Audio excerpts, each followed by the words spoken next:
Hello and welcome, ladies and gentlemen. We are back for the UKSimRacing GT3 League Season 11, and today is round 5 of 9 here in the United States of America at the one and only roller coaster ride of road racing. You guessed it, it's Road Atlanta, and how the mid-season 2-week break has absolutely flown by. And whilst our drivers had an opportunity to recharge and refresh their batteries, they're going to be on full attack and full form tonight should they wish to continue their championship campaigns on a high. This is a circuit which is arguably one of the most challenging on a championship calendar for the simple reason it demands the utmost of driver confidence and consistency from lap to lap and corner to corner if you want to do well here. With 12 corners, with most of them being blind apexes or sweepers, or alternatively heavy braking zones as preceded by an extended straight, it means that this circuit is all about being able to master the art of returning to full throttle as soon as possible and knowing just exactly how much speed you can carry from corner to corner. And when you get it absolutely right, it feels spectacular. If you get it even slightly wrong, you'll be vulnerable to an overtake, or worse, you may find yourself off circuit onto the grass and it could be an early retirement from the race. But as we get ready to go racing today, we welcome you all to this live broadcast from circuit side, and indeed in the commentary booth you have myself, Paul TX141 Walsh, also known as Britain a Spit, depending on what media you follow me on. And I'll bring you all your racing action tonight and indeed over the entirety of the season. And you're tuned in by the official UKSimRacing broadcast. That's on YouTube. If you go to youtube.com and search for UKSimRacing or UKSR, it's only available there. And if you're not already subscribed to the channel, we strongly recommend you do so that way you can stay up to date with all the latest live broadcasts and also highlight reels which follow, plus plenty of other media content that we're releasing on the channel as weeks go by. But we talked about a little bit about the calendar only moments ago, and I'm absolutely itching to cover more racing, ladies and gentlemen. I think you're all absolutely itching in the chat to see plenty more racing to come. And let's just remind you of what racing still stands and indeed what rounds we've had thus far.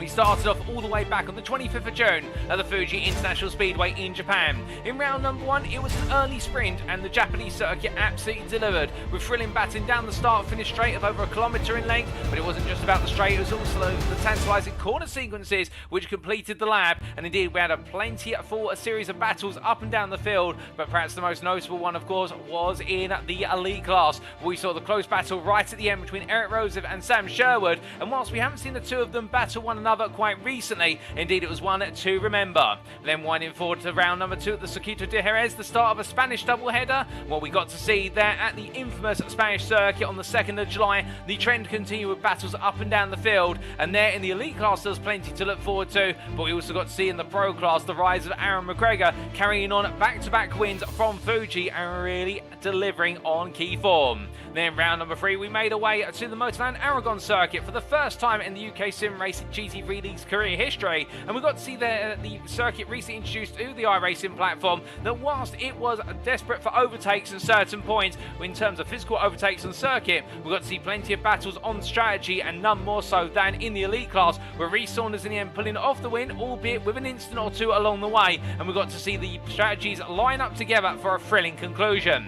That was on the 9th of July, and then round number 4, last time out we were at the Virginia International Raceway, kicking off an American doubleheader as segued by the break fortnight. And on the 16th of July in the state of Virginia, well, many of our drivers had to steer clear of the grass, as otherwise it would be tantalising to defeat. Those who are able to steer clear of the danger of the grass were able to come out on major form. And for Racing Lab Esports AM, it was a great day for the team as a whole, with all 3 of their drivers taking wins in each of the classes, with the fact in the AM class it was Simon Andre Livingston who took the win, in the pro class it was Matt Strand, and in the elite class it was Erik Røseth who took his 2nd win of the season. But now today it's round number 5, it's the 6th of August, and it's another sprint on the calendar at Road Atlanta. And after today, in a week's time, we make our way to Spain for the circuit to Barcelona, Catalonia, our final visit to Spain on the 13th of August, and a circuit which is much loved for its variety, and indeed perhaps it's not the strongest circuit for overtaking the high aerodynamic cars, but in these GT3 class cars you can expect plenty of battling lap after lap, and it's a circuit whereby there's no one right way to set up the car for Barcelona Catalonia. It all comes down to driver preference and driver mastery of the circuit.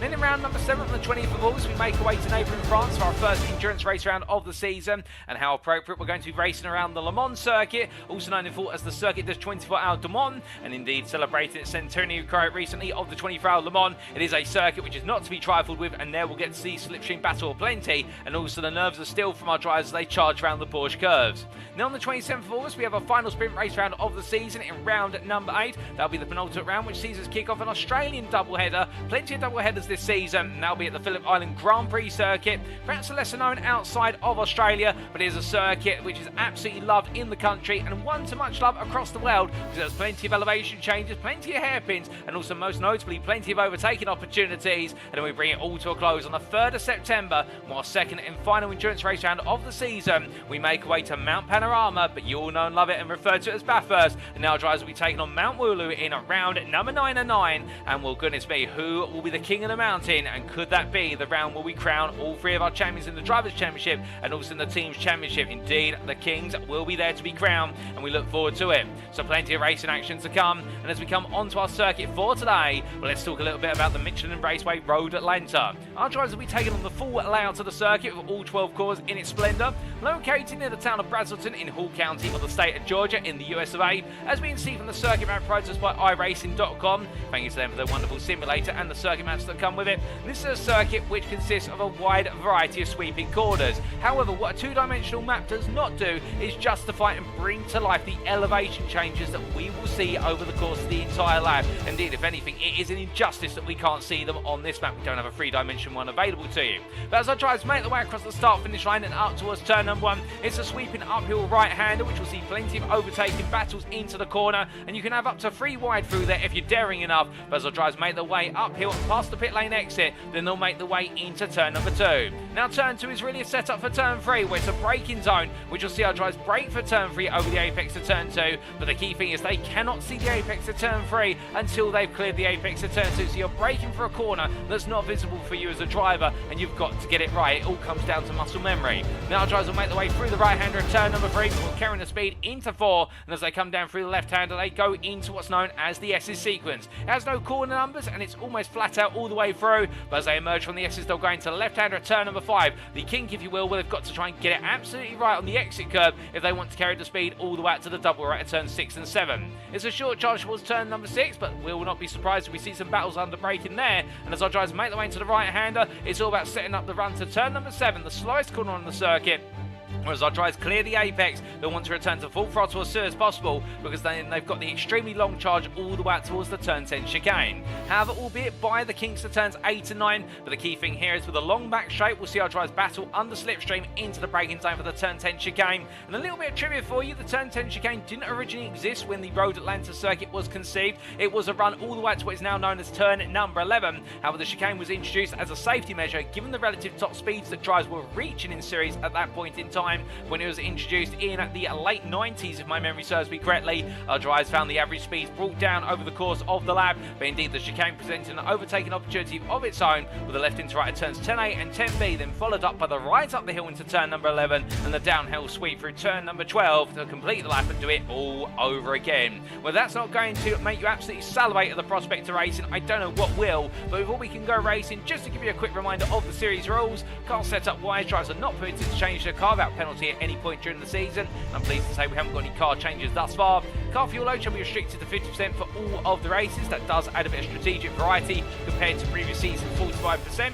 And qualifying wise, a lone qualifying format shall be used. What does that mean in simple English? When we go into the qualifying session, which is only approximately 6 minutes away, our drivers will all head out onto the circuit, but they will have the circuit to themselves. So therefore, they'll have an isolated instance of the circuit which they can put in their laps, of which they have 10 minutes to set their best possible time. There's an unlimited number of laps, but they only have 10 minutes. As soon as the clock strikes 10 minutes, that's it, that's your lot, and qualifying is over.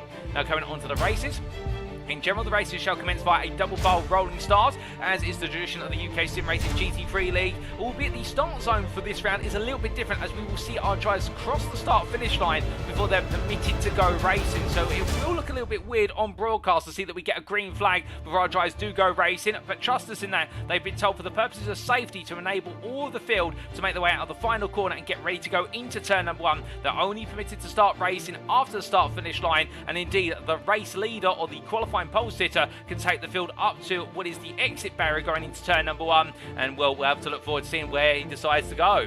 But then we see there are no mandatory pit stop requirements in the race, albeit we are expecting one pit stop in the sprint race, with each driver having one fast repair available, and all race shooting being conducted post-race. Sprint race wise, specifically, a driver shall receive a drive-through penalty if they accumulate 17 or more instant points, so they will get a wrap on the wrist if they do exceed those track limits too often or make too many instances of contact with another driver. But we're not here for the rules, we're here for the racing, and as we head back to our live pictures, well, let's take you through our schedule for today. Times in British Summer Time, that's BST or Universal Coordinated Time +1, UTC +1, and as we can see, in approximately 3.5 minutes time, we'll be heading into the qualifying session, 10 minutes in duration, and we'll get to see our drivers turn up the wick to maximum in order to set the best possible time. And whilst the pole lap is going to be important here, it's not going to be pivotal necessarily, and overtaking a plenty is possible. And then we'll take a 5-minute breather before returning for our race for the day, the 45-minute sprint race that's expected to kick off with the gridding process at 8:15 this evening. But as we can see there, in terms of ambient temperature right now, we do have an ambient of 24 degrees centigrade. There's quite a bit of cloud over the circuit and a track temperature of 28 degrees centigrade. So the track right now relatively cool compared to other sessions that we've seen in the iRacing official races earlier this week. And our drivers will be grateful for that, for the simple reason they can push the cars a little bit harder and not be as worried about tyre wear and degradation with exceeding temperature. But as we do see most of our drivers making their way on around, we start off by giving you a quick recap of the individual classes. And here is our Elite Championship leader, Erik Røseth, the Racing Lab Esports AM driver for Norway, who really is proven to be the man to be, as he now has a 32-point lead over second place driver Rhys Saunders. And the key point about Erik Røseth is he's picked up 2 wins to his name, and his target will be to try and make it a 3rd one in his first set of back-to-back wins as of today, as he loses the rear end. They're coming out of turn number 1. I think just pushing the limits a little bit too hard in the Porsche 992, but will he be able to pull it off? That's the question. Or could we see some other drivers take to the top step of the podium today, including defending elite champion from season 10, Erik Røseth, the Indian Motorsport driver with the number 1, which represents the door number 1, representing his champion status. Well, the Norwegian here having a difficult start to the season, albeit he's been battling it for the top 5, indeed the podium places, but hasn't quite been on the pace of the Porsche 992s in the elite class. But still, the BMW M4 expected to go very well here today, given its straight line speed and its high stability. It's a car that gives you confidence, and confidence is what you need at Road Atlanta. But then coming on to the Pro class, well, if it's all about the Racing Lab Esports AM drives, we talk about the AM3 team of Matt Strand, who did take the win last time out at the Virginia International Raceway in the Pro class, his first win of the season. But the championship leader currently in the Pro class is none other than Aaron McGregor, who I do believe may be part in the pit lane at the moment. We are trying to get confirmation on that. In fact, I do believe that Aaron McGregor is not currently here in attendance. We may be waiting to see him join. If not, it could be a huge opportunity for some other drivers today to really gain some key points on McGregor. But keeping in mind the second place drivers 14 points behind him is none other than this man, Darren Sharples, the UKSimRacing prize driver in the 777 Porsche. And the Englishman right now has found himself stumbling every time McGregor has stumbled. And it's been interesting to see in the fact in the opening couple rounds of the season, McGregor really did dominate in rounds 1 and 2, but the pace difference between McGregor and the rest of the field has rapidly closed. However, when McGregor has fallen outside the podium places and has battled for top 5 finishes, Darren Sharples, who should have been the driver to capitalise on that, has also stumbled as well. And what it's meant is that McGregor has been given a free pass time and time again, albeit Sharples hasn't planned for that. None of the drivers in the field have, but that's the way the results have gone, and it's just been bad luck for Sharples and results that have not gone his way. But today he'll feel as though, particularly if McGregor does not attend today, it's going to be his opportunity to rise and shine and go on the full attack. And indeed, could he find a way in order to build on progress? And well, meanwhile, Matt Strand will be looking to try and follow up with another win today. Or could we see another driver in the Pro class really take to the spotlight tonight, including Casper Brock for Old Duty Cars, the Danishman here, making his way on down the back straight in the Porsche 992. Then we come onto the AM class, last but not least, and your AM championship leader is none other than Jack Wyborn, albeit we see him making his way on around circuit right now for TPA Racing in the infamous pink and blue machine in the 62. He's had a difficult last couple of rounds, particularly at Virginia International Raceway. What went wrong compared to how it went for Racing Lab Esports AM, and Steinar Sani, the second place driver, is now only 8 points behind him. And here is Steinar Sani on circuit in the BMW M4 for the Racing Lab Esports AM2 outfit. As the Norwegian makes his way down towards the turn 10 chicane, the star of the show last time out was his teammate, and that was none other than Simon Andre Livingston, and a little bit of a running joke down in the interview room when we did catch up with Livingston last time out, in the fact he was saying that Sunny has really been in the spotlight, but it's time for Simon Andre to come into the spotlight, and will it stay that way as of today? We'll have to wait and see, as Sunny getting it wrong there out of turn 10B and having to reset the car to the pit lane. So indeed, plenty to look forward to today. We also do have Neil Smith. Don't count him out in the AM class. We see him there for Disaster Prone Racing in the 19 BMW M4, the orange car there, in the fact that he's still trying to chase down a major result this season, and he is in contention for the championship crown. But we head now in to the qualifying session, ladies and gentlemen, and as we do say hello to a good number of you in the YouTube chat, including there Aaron Galway, who says let's go, and he's doing well. I'm glad to hear that, Aaron, that you're doing okay, and glad to hear that you're enjoying the community, and the UKSimRacing community is getting you all hyped up. That's no problem at all. It's our pleasure to make sure you're absolutely smiling. And also we do say hello there to Thomas Cope, who says Olympus hype for PJC, and that is for Paul Joseph Cliss, who's racing in the AM class. Well, qualifying it gets underway, and as our drivers start to make the way on around the circuit, and we have lost our track map in the top right corner of your screen, but there it is. It was a little bit shy, but it has returned. What can we expect in qualifying today? Well, firstly, are we expecting a particular car to do very well in qualifying? Well, this could be the opportunity for the BMW M4s to strike back. We have seen the Porsche 992 has arguably been the strongest car so far this season, in the fact that it's had good qualifying pace and it's also had strong race pace. However, with its circuit being a little bit more lean towards a power circuit, albeit a significant amount of handling in the first half lap, and the latter half lap really focusing on the power aspect of a car, we could see the playing field level to a degree.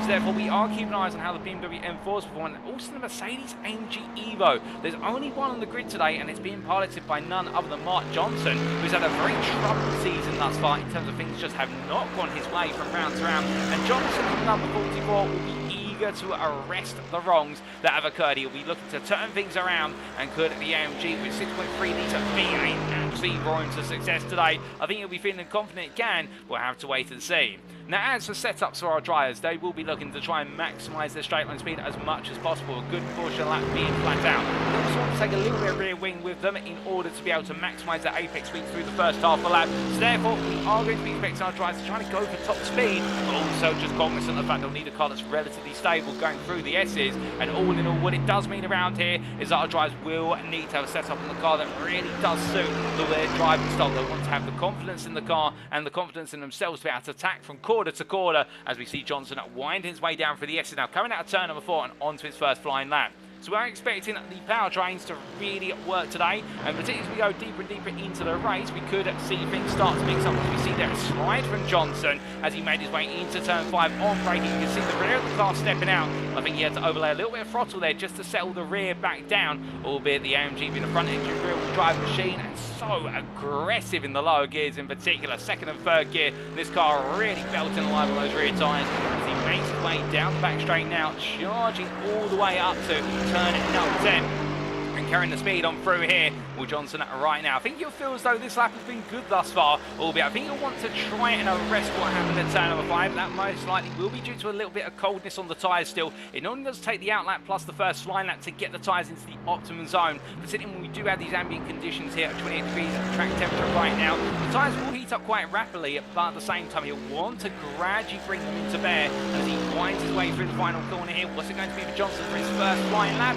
It is going to be, as we see our time screen updated, P6 in class with what is a 1:19.57, but now he'll know he can go a little bit more aggressive this time around as he goes on the attack once again. But as he does so, we look to Erik Røseth here making his way out of turn 10 chicane, and we jump on board with the Elite Class Championship leader as he takes us around for a flying lap of the Road Atlanta circuit. Making his way out towards turn at number 1, keeping the car over to the left-hand side here, looking for his brake marker, and braking about 150 metres from corner apex. There's a trail brake down to 5th gear, and then uphill, back of the throttle immediately as he charges into turn 2. Onto the brakes he goes. Where's turn 3? There it is. He has to brake for the blind apex now. 4th gear, power his way down the hill through turn 5, and winding easy as it brings the car over, and now charging the straight line between the apexes onto the brakes down from 5th to 4th as he goes through turn number 5. Not carrying as much speed as perhaps he would like. There you can see he's a bit sensitive on the throttle pickup, and as he he heads in towards turn number 6, looking to his left-hand side and braking just after the 100 metres ward, down the gears to third gear, and as he heads into turn 7, now dropping the second gear, fighting with the steering wheel there under braking. I think hitting the entry curve there, unsettling the left-hand side of the car, as he now heads onto the back straight, building up the throttle here, up into 5th gear very shortly. Then he'll be heading up into 6th, 510 horsepower available in the street car, the Porsche 992, now all available here as he makes his way down towards turn number 10, in towards the chicane. It's the plummet where the car will bottom out, and as he heads into the braking zone here, braking about 120 metres of quarter apex down to third gear, straight line the apex as much as he dares, onto the power once again, runs a bit wide there as he heads over the ridge and down for 11 into turn number 12, and as he flat out charges his way to the timeline, what's it going to be here? Erik Røseth, who currently has not got a time on the board, and it puts him provisional pole. It's a 17.935, it's 2 tenths faster than what anybody else has been able to achieve thus far in the elite and overall categories. Goodness me, the Racing Lab Esports AM driver absolutely delivering at the halfway point in this qualifying session. Let's just say hello there to Jack Taylor, and glad to hear you're having a good time, Jack, and thank you for the love heart there. Do let us know if you are enjoying the broadcast, ladies and gentlemen. Do give us a like, albeit as we charge into the second half of the qualifying session now. We do look to one of the TU Sim Sport drivers, none other than Martin Tilley, in one of the unicorn cars of this grid. And when we say unicorn, that's in reference to its rarity on the grid. It's none other than the old school called McLaren MP4 12C, running around with its V8 bi-turbo, and McLaren moving to the 6-cylinder platforms on its road cars in recent years. But still, we've got the older machine here, which was superseded by the McLaren 650S and then subsequently the McLaren 720S. And I think Tillin there decided to bring it back to the pits. 6.5 tenths down on the current pole lap, and we do know that Tillin has a bit of a love-hate relationship with this car based on his championship performances this season, but he's sticking with the McLaren and trying to do everything he can with it in order to get the best possible result. As we look, meanwhile, to the AM class here, will come provisional pole sitter is Sander Rustad, as we see him making his way on around there through turn 6 into 7. And this is the first time that we've seen Rustad on provisional pole in the AM class with 118.878, and really right now going all in here with regards to qualifying. Steinhardt Stanley P2, 2 tenths behind him, and it's a further attempt to James Connolly in the Ferrari 488 Evo, the car that always proves to be a thorn in many a sign for the Ferrari's top end speed, which we'll see a lot of that in the race, less so in qualifying, because it does need a toe to be able to bring about that top speed advantage that the Ferrari has. But as we do see Rustad making his way up through the turn 10 chicane here, looking very composed between the apex, and again, this is the strength of the Porsche in the fact that on a single lap it can really be aggressive, but the more weight you put into those rear tyres, it becomes a very sketchy car to drive. As a driver, you start to doubt the balance of the car, and as he comes across the line there, well, he's decided that wasn't good enough to improve. He's going to go to the pits and get a new tank of fuel in, and also a new set of tyres. But as we then look to Aaron Beaver, the Audi R8 LMS driver, the car dating back to 2015 when it arrived on the GT3 scene in the Blancpain GT Championship,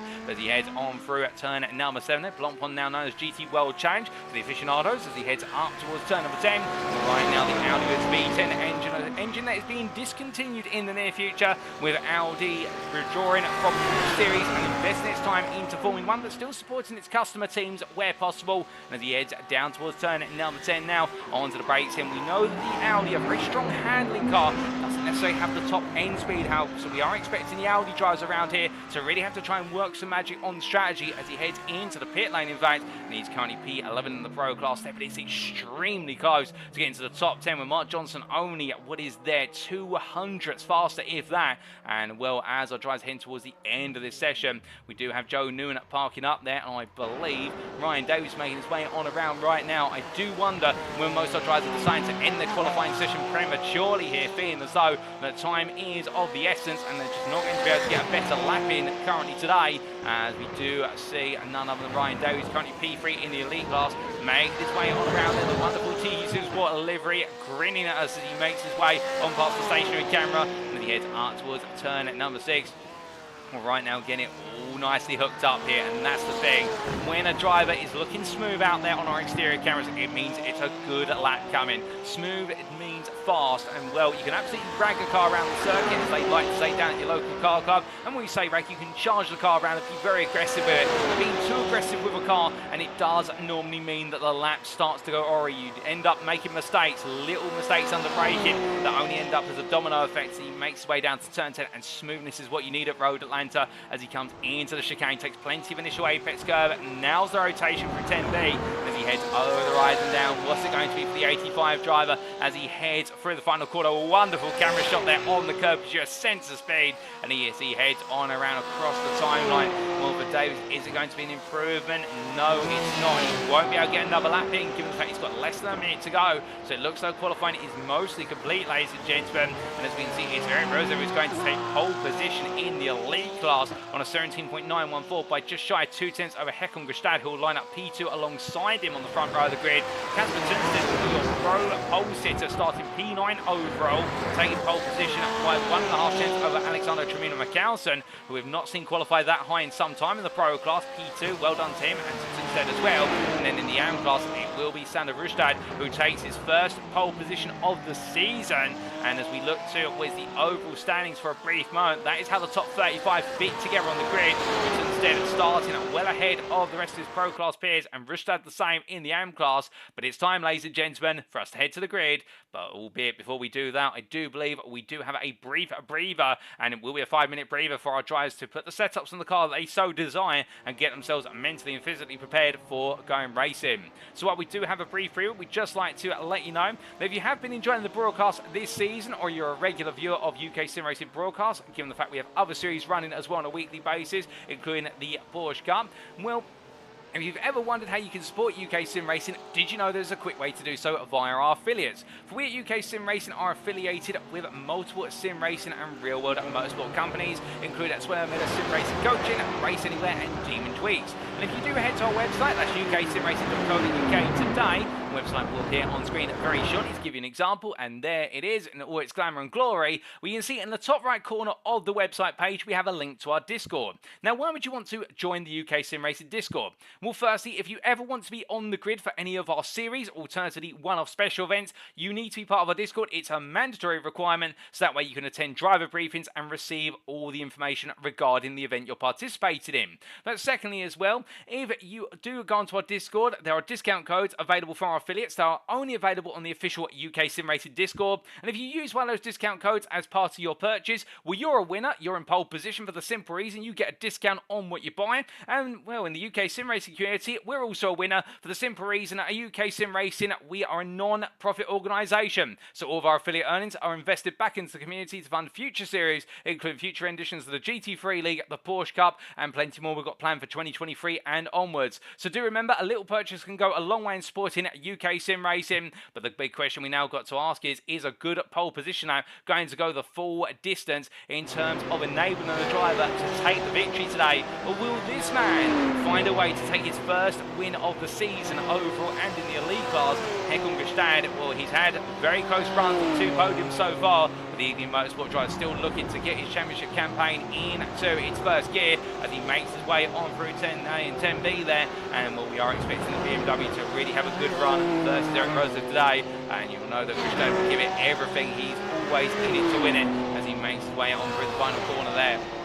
But meanwhile, we look to Peter Cox, the UKSimRacing class driver, making his way on around here through turn number 5 and up towards turn number 6 onto the brakes very shortly. And as he does so, getting himself comfortably set and ready to go. It wasn't perhaps the ideal qualifying session for Cox, but still at the same time, he'll know that he can make headway in at the race itself. And we look forward to seeing how he gets on when he does make his way to the grid.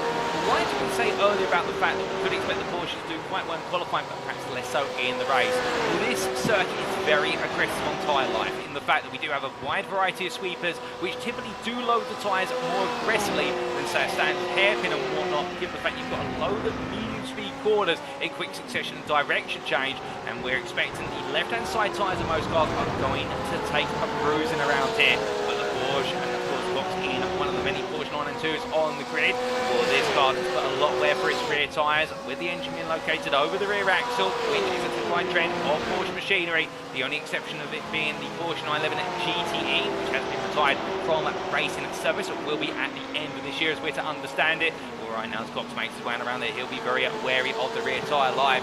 And meanwhile, we do look to a car such as that of none other. Well, there's Sam Sherwood making his way around for Protect Motorsport.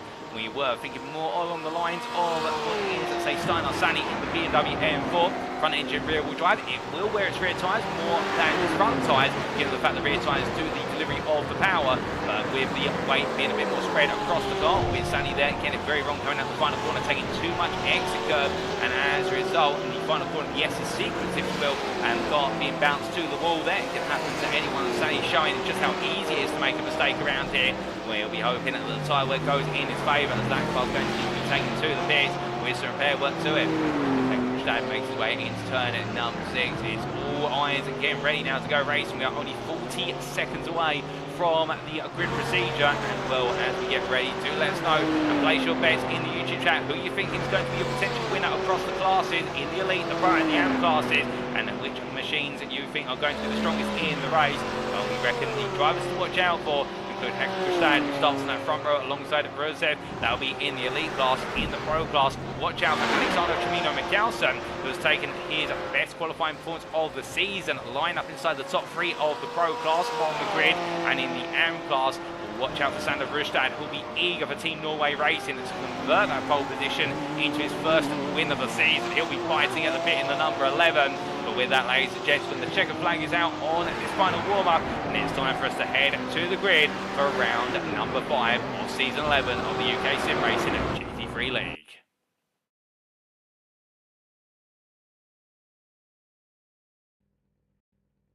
As our drivers make their way onto the grid, this is how they line up for the 5th round of the season. It's Erik Røseth who takes Elite and overall pole position for Racing App Esports Am by 2 tenths in the end over Ignium Motorsport's Erik Røseth. We then have behind them on the 2nd row of the grid Ryan Davis for UKSimRacing Kimi and Joe Newman for Empire Motorsport. Keep your eyes on Empire Motorsport's Joe Newman, that's his best qualifying performance of the season, and the Lamborghini Huracan looking to have its heyday. Then we have on row number 3 Thomas Aspal for Racing App Esports Am 2. He's joined by Team Year 1's Rhys Saunders. Now on row number 4 it's Nathan Scott for Empire Motorsport and Peter Cox for UKSimRacing Clock. On row number 5, we have our first pro driver, and with it pro pole sitter Casper Tunstead for Peak Sim Racing, and he's joined on the road to complete the top 10 by Satellite Racing's Ryan Walker. Then on row number 6, we have Martin Tinnin, who starts best for SP11 for UKSimRacing Kimi, joined by the pro driver Alexander Tremino-McGalson. Then on row number 7, we have Richard Jones for Slow and Steady Racing and Sam Sherwood for Protect Motorsport, followed up by Giles Phillips, the Phillips GP driver, who starts off row number 8, and he's joined on said row by Ryan Moles for Protect Motorsport. We then have behind them on row number 9, Brandon Hay for Newbridge Esports, and he's joined by Cy Anthony for Symphony Esports, with Matt Strand starting in P19 on the 10th row of the grid for Racing App Esports Am 3, and he's joined by Sander Røseth, who is your Am pole sitter for Team Norway Racing, who starts P20. We then have behind them on row number 11 of the grid, and 11 for UKSimRacing Bryce, who's joined by his teammate Darren Sharples. Both of them there qualifying out of position compared to where they have been qualifying recently, and now to battle their way through the midfield of the grid. And then we have on row number 12 Casper Brotner for Old Dudes and Cars, who's joined by Chris Constable for UKSimRacing Moss. Then on row at number 13, we have Steinar Sunny for Racing App Esports Am 2, joined by UKSimRacing Satinder Dinsa, with James Connolly starting P27 on row at number 14 of the grid, and he's joined by Simon Andre Livingston. The Racing App Esports Am drivers then followed up on row number 15 by UKSimRacing Clark's Mark Johnson, and completing the top 30 is the privateer of Aaron Beaver. Then on row number 16 we have Marvin Cruz of Byte Racing, who is joined by Matt Edmondson, who starts P32 for UKSimRacing Clark, looking to have some better luck today, that's a certainty, with John Doble for UKSimRacing Kimi starting P33 on the 17th row of the grid, joined by Slow and Steady Racing Stuart Pearson, who starts P34. Row in number 18 will go to the combination of Bevan Thompson, the pro driver, and the Am driver Jack Wybon for TPA Racing, with his weakest qualifying performances of the season. And then row at number 19 going to Kerry Kokoran and Thomas Barjak, with the Downforce Racing driver. Then being followed up in the straight line on the grid by Neil Smith for Disaster Prone Racing, starts P39 on row number 20 of the grid, and he's joined on the 20th row by BJ Alvarez for Team Sim Racing Chicago. And then on the final complete row of the grid, on row 21, it's Stephen Parker Hamilton and Daniel Bays, the TPA Racing and Old Dudes and Cars drives, and to battle their way through the field, it would seem. And then Paul Joseph Cliss will start P43, last but not least, and he'll be starting on what is there, the 22nd row of the grid, and looking to make some early gains when we go green flag racing. So that's the grid, ladies and gentlemen. They're all set and ready to go. And as they make their way on around here, we are only moments away now from heading into the final couple of corners. And when we do, it'll be to this man, Erik Røseth, to take our drivers to the start-finish line and dictate when we go racing. They've all been briefed about the start zone, and therefore don't be alarmed when we see the green flags come up, but we're not going racing across the start-finish line. They're allowed to go racing after it, but it is Røseth who takes us to the green. And as we have 43 GT3 machines making their way around Road Atlanta, it's going to roar with a score of over 30,000 horsepower here in the United States of America. But who will come out the victor in the three classes? Well, let's find out.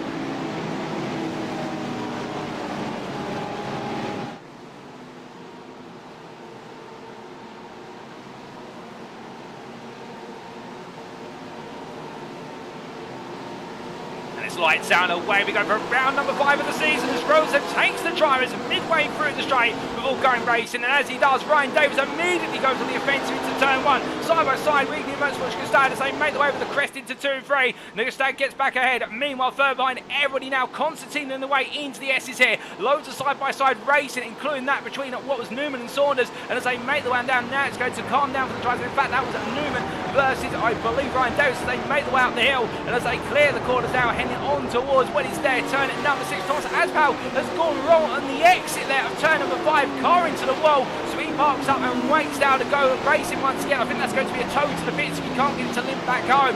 And meanwhile, third behind, we've got Nat Edmondson looking to make the move here versus John Doble, at the same time trying to also get ahead of Marvin Cruz, but it's going to be just behind. We can see Jack Whiteboard trying to make some early gains as meanwhile Cruz holds off Edmondson. We've got a car around there, and I believe that's Doble who's gone for a spin, and perhaps one other driver with him, and in fact that is Whiteboard who's gone around, so it's gone very wrong for them as they make the way out to speed on the back straight. But Jack Whiteboard having a nightmare day here so far. Meanwhile, further up the road, we've got Alexander Trimlin and McCallison under attack from Brandon Hay, and Brandon Hay has gained considerably since the start of this race as they make the way over the crest of 11 and down into turn number 12. Through they go, side by side. Meanwhile, almost left for Sam Sherwood versus Hay as they head on through. Back that was Sherwood getting the move on McCallison, but meanwhile, it's got very wrong for Ryan Moles in the rear of the picture. The Protect Motorsport trying to can't follow through his teammate and goes around on the exit of the final corner. But meanwhile, as we look back to the front of the field, after one lap of racing, it's Erik Røseth leads ahead of Heckel Gustad P2. There's Ryan Davies P3 ahead of Joe Newman P4, Rhys Saunders P5, followed up by Casper Tunstead, the pro pole sitter for UKSimRacing, who right now is charging on here in P6 overall. Can it spin? He loses it there coming out of turn number 5. Catches the car just in time. He won't want to make that mistake again in a hurry. He'll know now just how easy it is to get it wrong. Pete's got to P8 behind him then as Tunstead drops a place to Martin Tilley, moves up to P6. Richard Jones in P9 for Science Steady Racing, and Jones has absolutely poured his heart up the field as he makes his way down towards turn number 10, and in completing the top 10 is Giles Phillips there, followed up by Brandon Hay. Meanwhile, your AM leader is still Sander Rujstad, who right now holds on to that pole position. He's converted it thus far, and the Team Norway Racing drive down in P17 as he makes his way onwards towards turn 10. We show you on what is there, the left-hand side of your screen now, the relative gains for the different drivers over the course of where's the open lap, and well, you can see in terms of places gained overall, the biggest gainer being Stephen Parker Hamilton, who's moved up to P30 from P41 on the grid. Meanwhile, some of the biggest losers in terms of drivers who are still running but have lost places, Simon Andre Limston, which got down to P32 overall, and well, we do have to keep in mind we have some instance other drivers including Thomas Aspel, and also for Nathan Scott and for Aaron Beaver. But it's been a difficult start to this race for many, but as they all settle down now, we look a bit further back to Chris Constable here, the UKSimRacing Moss driver in the 121 as he rolls his way down to the S via turn 4. As he comes on down here, for Constable, he's not really gained any places in class. He's gained a little bit in terms of overall position, there's no doubt about that. I think you'll feel as though there's more to gain as he makes his way onwards towards turn number 6. As we show you the class standings now on the left hand side of your screen, ladies and gentlemen, keep you updated. Remember, all championship points accrued in this championship are based on class finishing positions, not overall finishing positions. There's no gravitas or extra points for overtaking the driver of a higher class than you. And as they make the way up towards turn number 10 right now, everyone's settling down into a rhythm to extend here, and it does look as though more and more now we're getting to the point in this race where the emphasis is going to gradually shift towards strategy, or at least early stint preservation of those tyres. And as we do see Constable making his way in towards turn number 10. Meanwhile, back at the front of the field, Røseth is not breaking away, albeit this top 2 are absolutely storming away at the front of the field, and there's already a gap of 3 seconds between Gustad and Davies, as Gustad since the fastest lap of this race at 18.1. He is attacking hard, Erik Røseth, as we ride on board here with the BMW driver from Weekly Motorsport. As he comes on down the hill, it's M-Power plenty here, the 6-cylinder engine absolutely roaring with his turbo, and meanwhile trying to face off versus the fellow German 6-cylinder engine in that Porsche as they make their way up towards turn number 6. But again, Gustad does have one advantage here by being so close. He's running the tow, he can opt to save some fuel and some tyre life, and that may just buy him a little bit of a quicker pit stop, and we do eventually see what is expected to be the one pit stop for today. Meanwhile, further down the order, we are hearing there has been an overtake for Peter in the Pro class by Giles Phillips on Jones, and Jones in fact has dropped down to P4. I think there might have been an off-track involved. There's Brandon Hayes coming through. Also in the Stuart Pearson's had a difficult moment in the AM class, so I have to find out what's happened there. But we stay focused here on the battle for the lead. Thinking about it, he gets closer and closer, he pulls out to the inside. Røseth meanwhile stays on his racing line as they make their way into turn number 10. Erik Røseth takes the lead of the overall and the elite class for the first time this season as he makes his way on down into turn number 12. And I can imagine right now in the evening Motorsport garage they will be roaring to the delight of seeing the BMW storm on. But will Røseth be able to find a way back as they make their way into turn number 1 on their 5th tour of the circuit now under race conditions? We'll have to wait and see. But as they do, meanwhile we've had further battling on down the road, and we've got Richard Jones who has fallen very quickly out of what is the top 2 of the Pro class. In fact, that's at the pit lane. We've got multiple cars pointing in the wrong direction on pit lane entry. What on earth has happened there as we see a car going down? Oh goodness me, and that's Asbel who goes straight to the side of Jones. They're not able to react on the downhill braking zone understandably, and well, that's a bit of a miscommunication. We get an immediate replay of what's happened here, and a bit of argy-bargy there, I think, between what was Jones and another driver. Slight anti going around there in a bit of a side-by-side with another driver. We're not quite sure who that was. He may have been in contact with the Welshman, definitely feeling the crunch there an instant, but what exactly happened to Jones is the question I think that we're all got on our lips at the moment as he makes way out the corner. A bit of oversteer on Powell there, and he comes over the rise, contact with the number, I think that was the number 69 car of Matt Strand, and in fact as Strand has gone, we can confirm, and well, that explains what's happened to Jones. I think Strand will feel as though he's entitled to his racing line, but a very difficult one there. And there's going to be one that the stewards, I think, will need to take a look at Will Microscope after the race today. But meanwhile, as we return to your live pictures, ladies and gentlemen, we've still got plenty of battling in the midfield, particularly in the Pro class right now. You're looking right at the thick of the Pro class as they make their way in to turn number 12 and on to another lap. And it is a battle right now for P4. Matt Strand in P4, 7.5 seconds off the race leader. And then within 3 seconds of him, you have got Alan Lever in P5, Darren Sharp in P6, Casper Rotten P7, Chris Goss P8, Mark Johnson P9. You've got 6 cars in the Pro class separated by only 3 seconds, if that, as they all make their way in the wind again, down the hill and in towards where's the S. As you can see, Rob there dealing with the understeer that's invoked by the dirty up the back of Sharp as his car and the cars in front of him. So really having to fight with the nose of the car as they make their way through. And that is Peter Cox off the road there on the exit of turn number 5. It's gone very wrong for Peter Cox, who right now has to be towed to the pit lane due to damage picked up. And as they make their way on around here, turn number 7, well, Sharp is right now finding himself in the caution to stop behind the Lever's Lamborghini Huracan Evo. And with that Lamborghini definitely using its Audi power plant to its advantage, as he they're getting a little bit feisty as he tries to take a bit of a sneak peek. But meanwhile, in the battle here, oh goodness me, Charles Phillips with some major damage to the Ferrari. That car's going to be coming into the pit lane very shortly, so it's gone very wrong for Charles Phillips. I wonder if he was involved in a bit of an incident with Peter Cox as Phillips goes round and there's contact for none other than what is their Sander Rustad, as Rustad drops out the lead of the AM class in the wrong place at the wrong time, and the Team Norway Racing Race all going very, very wrong over the rise of turn 11. That's Mark Johnson into the wall. Also then looks like it's Tim Deanser who was doing well in the AM class. It's all unfolding in the worst possible way for so many drivers, and I think their wounded cars just being in the wrong place at the right time to trigger off a domino effect. We'll try and take a look back at that very shortly. Ben Thompson's carried on here. He's got no front bumper, and I can imagine that Porsche right now is feeling at its worst as he makes his way onto another lap. He's going to be losing places like a stone. And as he makes his way around, we can take a look back at what happened there coming out of turn 10 into turn 11. But before we do, we take a look back at what happened to Peter Cox, and whether there's a bit of a story to it with Charles Phillips. As Cox made his way through turn number 5, hits the exit curve, their car drops off the curb and the rear lets go, comes across the circuit. There's Charles Phillips, and Phillips tries to take avoiding action, but it's too little too late. I think he only saw the car very late in the day, and that's what happened between the two of them. And then what happened later on is the big question, which saw multiple drivers go off. When we look to the blimp camera here, and we're looking at Sander Rustad in particular. Now you see Phillips loses the rear of the car. Rustad ends up going into the side of him there, trying to go around, and then it all kicks off for the long train of cars that are making their way on through. So Satinder Dienza being right in the thick of that, albeit we've missed a chunk of it, but we can take another look back at what happened to Satinder Dienza from the blimp camera once again. And the Tiki Supersport tail driver coming into the instant here, tries to get on the brakes, but the concertina of everyone reacting sends Dienza around, and you can see there Marvin Cruz into the back of Mark Johnson in the middle of the road, which then ends up upsetting what is the momentum of your AM leader Sander Rustad. So it all went very wrong very quickly for all the drivers. In fact, I think Dienza was leading in the AM class at that point in time, but a nightmare for so many drivers, and they've all got to pick up the pieces now and try to go it again, and it's very early in the race as well, which is going to absolutely disrupt their strategies, and it means a good number of drivers now are going to be forced onto a two-stop today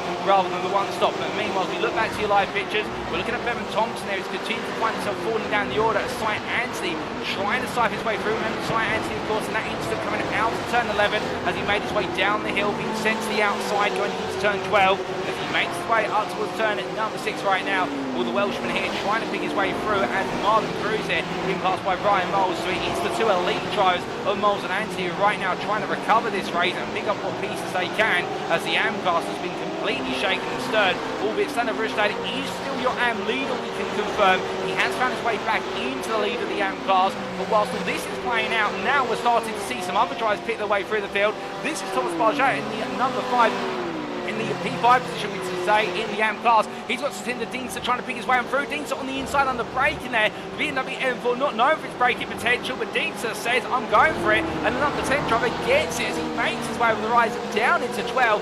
Nice move there from the American as he now makes his way onto what is now lap number 9 for him, and he's trying to drop Barjat behind with Stephen Andre Livingston in the tow as they head up towards turn number 1. But as they come on through the right hand and up there, we do see their D saying I'm Kristad's number 1 fan, and Kristad absolutely delivering right now. It says, I can't sing my boy, we'll show you how Kristad soon enough, my dear fellow. But in the meantime, we are looking a bit further down the order at the moment as everything is kicking off here, but we will be looking further up in due course. But as we do see, Livingston made his way through turn number 5 right now. Also, Anthony then trying to pick his way on through, but we've also got a bit of a grind scenario here with the damage to Sander Rustad's car, and that Edmondson has found his way all the way up into P2 in the AM class, and behind that Stephen Parker Hamilton is all over the charge here in terms of the fact that Parker Hamilton is the biggest gainer in the AM class. The TPA Racing drivers had all the bad luck come his way at TPA Racing this season when Wyborn's been leading or on the podium battles. Parker Hamilton, who has had similar pace, has just had no luck to go with his pace. Well, right now he's P3 and is looking at gaining more places. He's gained 11 places in AM class. He's essentially come from the back of the AM field out of the grand total of 15 drivers, and right now is looking to gain even more places. But as he does so, and he goes on the charge for the leader of his class, we look at the overall leader here of Heckle Kristad, and well, he's 3 seconds clear of Erik Røseth now, and he is charging away with this. As you can see there, the free camera shot of Røseth in the background, and that goes to show you right now the Indian Motorsport driver is absolutely charging on here, and I think he wants to put this race to bed before they get to the pit stops. He wants such an advantage right now, so that way he has choice in the pits. He's not forced into a box strategy, but as he makes his way down the back straight, he has to remember that anything can happen, and indeed even the smallest of mistakes of pushing hard can prove very costly. As we look to Røseth behind there, and that gap continues to grow. Well, then you have P3 Ryan Davies here, but Davies right now with a little bit of breathing room to grind battle for P4 in the elite class between Joe Newman for Empire Motorsport and what is there, Rhys Saunders Team U1, as they make the way on the roll down for 11 to 12, and Newman holding his ground very well at the moment. It must be said that he's not letting the cars around invade him, and the Empire Motorsport Lamborghini really looking that strong out there as he heads into turn 1 this time around. We do know the Lamborghini can be very aggressive on his tyres, particularly in the early stages of the race, and in return Newman has been putting a lot of work into trying to protect those rear tyres. He found that Motorland Aragon quite a gap, those rear tyres really just not giving him enough life, and in the end of the race he made a lot of progress early on, but towards the end of his first stint it was a painful experience. But here he's trying to take the lessons from Motorland Aragon into Road Atlanta, and he's doing very well so far as they make the way down towards turn number 6.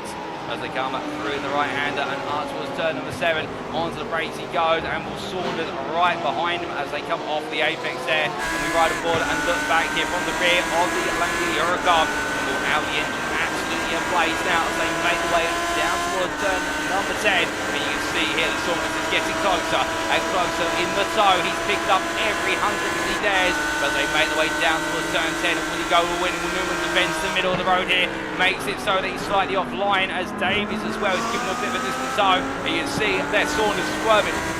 Looking left, looking right, trying to find a chink in the armour of Newman, but Newman showing no sign of wilting as they make their way towards the end of this lap. But Saunders so close right now that he's thinking of a move into every corner, and Newman's not being given a breather here as Newman has to defend the inside into turn 1. Saunders is going to look around the outside, it's a possible move, he switches it back, and as they head up the hill towards turn number 2, Newman immediately crowds him to the outside of the circuit, knowing where the move's going to come. He's allowed one move under rotation to each corner as they make the way in towards turn number 4. Well, right now Newman doing everything in the defensive rule book to try and keep Saunders at bay. Ryan Davies only 8 tenths up the road, if that from them, and right now I think being given enough space just to stay alive. And as they make the way up towards turn number 6, with Davies be hoping he can steer clear this battle for a little bit longer. I think this battle may find him in due course, particularly if Saunders does clear Newman in the end, and then Davies will be the next target for the Team Year 1 driver.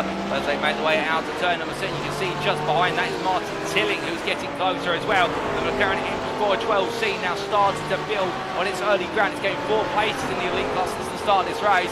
But as we look back here to Newman versus Saunders, well, it is the closest battle. Certainly will stay with it a little bit longer. And as they make the way down towards turn number 10, you can see there Newman defending hard. But meal contact there between Saunders and Newman into the wall. And what I think there, Saunders thought there was enough space to go for the move under braking. He wasn't able to find it. It was the smallest attacks in terms of the surface area, but it's the biggest effect and consequences, as now it's going to be Tilling on the inside of Saunders into turn number 1 as they make the way on the rise. And as they charge into the braking zone here, with Saunders running wide there, Tilling's going to have all the time of day to try and set this up. But Saunders carries enough speed, as we're hearing that Newman has had to be towed to the pits due to damage to the front right suspension.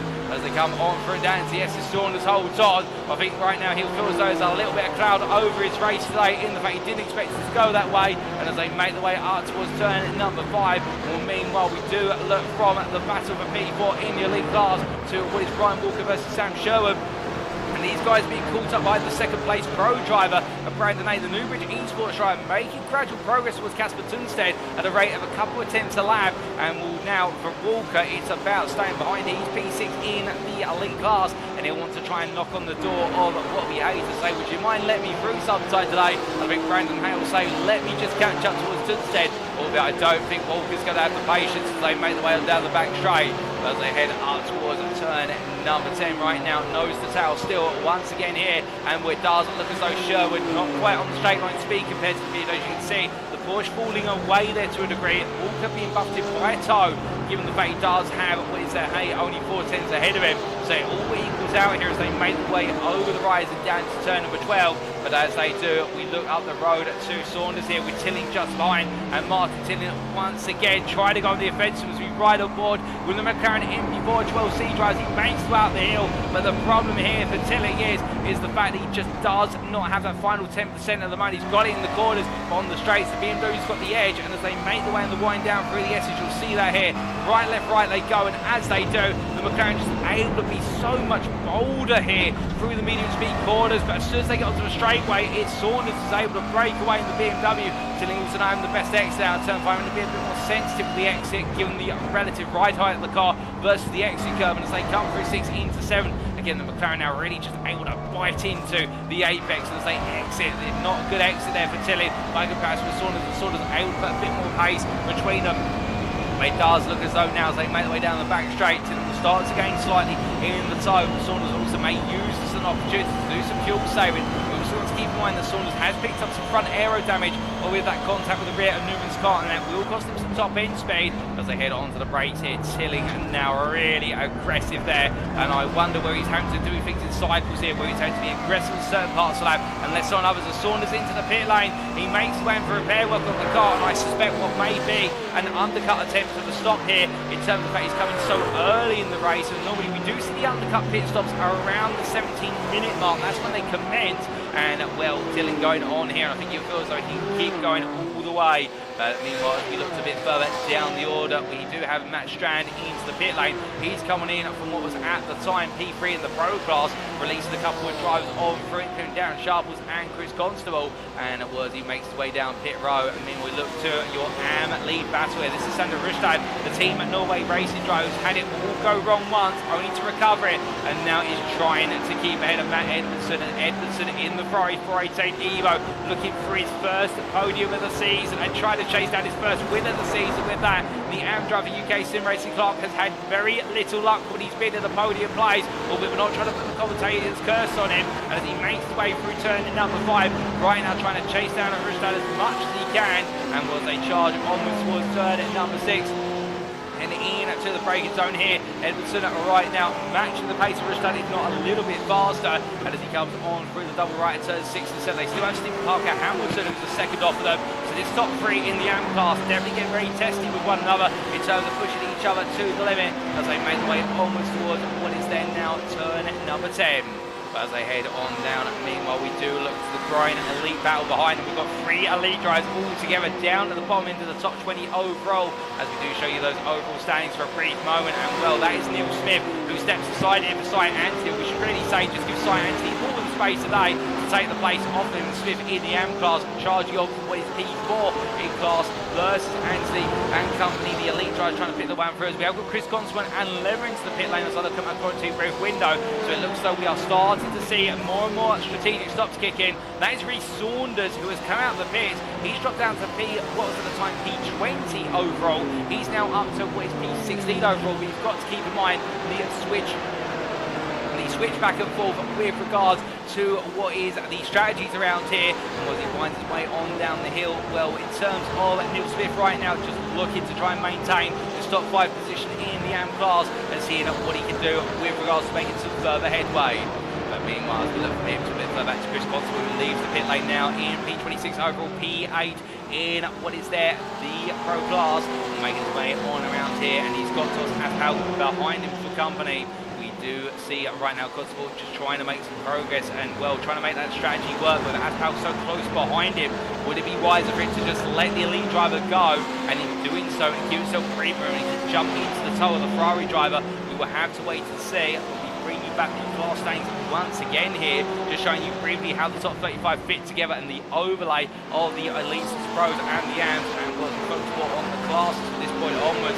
We can see here with Constable, his next target will be none other than Matt Strand, but Strand right now is the best part of 2.5 seconds up the road. Now, a question that has been asked of us in the YouTube chat by D, which is one of the fastest laps. We'll get you an update on that data very shortly for you, D. But in the meantime, as we see Constable there letting Aspal go, we look back up to Ryan Walker in the battle for what is P5 in the elite class. He's got Sam Sherwood right behind him. It's BMW Power versus Porsche Power. It's the battle of the German giants in terms of manufacturers as they make their way on down towards turn number 10. It's a drag race once more. And I think Walker will be grateful he's got Hay for a tow, but he also wants to pass Brandon Hay as soon as possible, given the second place pro driver here. I think maybe just starting to progress a little. I think Walker's got a little bit more pace under that BMW by comparison, but we just need to clear it to be able to demonstrate it. And in terms of the fastest laps currently, we can tell you in the elite class, it is Erik Røseth who holds the fastest lap with an 18.11. Meanwhile, in what is the Pro class, the fastest lap as it currently stands is in the hands of Casper Dunstead on an 18.88, and in the AM class, the fastest lap is under the title of what we all, excuse me, ladies and gentlemen, we look back to the screen, that's Sherwood making the move there on Walker up the hill through turns 1 into 2, and well, it looks so there might have been a bit of hesitance for Walker with Barjek making his way out of the pit lane, and we'll take a look back at that very shortly. But Sam Sherwood capitalising on the scenario and making his way on past Walker, gaining another place for it as now he moves up into P5 in the elite class, and we take a look back exactly how the move was made for P5 in the class. Moving the run up the hill then, in fact I think Walker hitting the apex curve a bit too hard, and then well, in fact Barjek not really a factor in that, but Sam Sherwood having to squeeze his way between the two drivers. Now that is bold for the Protect Motorsport driver, and he's showing that he's not playing around today as he makes his way down into the S's there. And as we return to the live pictures, Walker's brief mistake, he now tucks back in behind what is there Sam Sherwood as they make the way down towards turn number 10. We'll give you an update on the fastest lap in the AM class, and that currently sits in the hands of none other than I do believe that Sander Rustad Gestad with 1:19.60, but it is very close for the fastest lap, in the fact we have multiple drivers who have set 1:19.6, including what is a 6.3 for Parker Hamilton, and also the same for what is Matt Edmondson. Speaking of him, Matt Edmondson has actually jumped Sander Rustad based on strategy in the pit lane, so I wonder if Edmondson here could be, of course, the potential lead of the AM class when all the pit stops are complete. So we're going to keep our eyes on that, as meanwhile we look to Alexander Tremino-Macalson, who starts in behind Tim Andre Livingston. These two together, it's the Pro and the AM drivers are racing out eSport AM, who are both looking to change places here. I think Tremino-Macalson just trying to work his way past Livingston without Livingston losing too much time. As they head on through what is their turn number 7, we do say hello to Austin William Campbell in the YouTube chat, a very fast driver in his own right, GT3 Fast Machinery, and I hope you do well, Austin. And we also say hello to Jay Weeks there in the YouTube chat as they make the way on down here on the back straight. We'll be able to lose Tremino-Macalson for a brief moment. That's due to latency, and hopefully that's not a sign of something to come. As we look from the midfield and back up towards what is the front of the field, we've got a moment there for Stephen Parker Hamilton, the AM class leader. I think who had it off track down through the S's. He gives way to elite driver site Anthony Rhys Saunders, but this could be detrimental to Parker Hamilton, the TPA racing driver who's decided to go long, whereas Edmondson and Rustad have both gone for the undercut by comparison in the battle for the win in the AM class today. And Parker Hamilton will have lost some time. What exactly happened? How is the question? And here's a replay. Making his way on down there, turns into the first part of the S's, rear of the car, let's go. You can see he has to fight the car, does extremely well there to just point the car in a straight line, has to take a bit of a rallycross moment there across the grass, but Parker Hamilton showing a mastery of getting that Porsche back under control and keeping himself well and truly in this race for a podium as a minimum. As we return to the live pictures now, we're over halfway through the race, and well, Parker Hamilton makes his way into the pit lane, almost misses the pit entry there, has to turn the car on through, but as he does, meanwhile, we are starting to see a little bit of hustle and bustle just further behind as they make their way towards the turn 10 chicane. That's Daniel Pace, a very heavily wounded Porsche. I'm hearing in my ear that he's had an incident with the wall coming out of turn number 5 quite recently as the old Newton Cars driver, and as he makes his way into the pit lane, that will be for significant repair work. But meanwhile, we've got the leading 4 AM drivers into the pit lane in terms of track position. But driver goes on through to take the AM lead, yet to pit for what, well, in fact, he has pitted already. It's James Conley. Now, is that de facto leadership of the AM class, or are we expecting another pit stop for Conley, given the fact he has pitted quite early in the day? We'll have to wait and see for James Conley right now for UKSimRacing class. If he is taking the lead and running away with it, he's going to be taking it for a storm as he makes his way on around and down and into turn number 5. But he's got Thomas Aspal right behind him. That will be a lead driver behind the AM driver. He won't be too phased by that, as meanwhile we have had Hekel Gestad come into the pit lane, and he's up on the jacks there. He's being serviced. He has come in from the lead of the elite class. Erik Røseth meanwhile carries his way on around here. The racing at eSports AM driver, he's going to try and go long here, and keeping in mind the 50% fuel tank, we do normally see drivers now able to go all the way up to the 35th through to 37th minute, depending on the circuit and how much fuel they're using lap in, lap out. So therefore it is going to be on Røseth now. He needs to try and jump his way back ahead, or that what is there Gestad once the pit stops are made. But Gestad feels like he can get himself some clear track. He can essentially go on a qualifying attack run.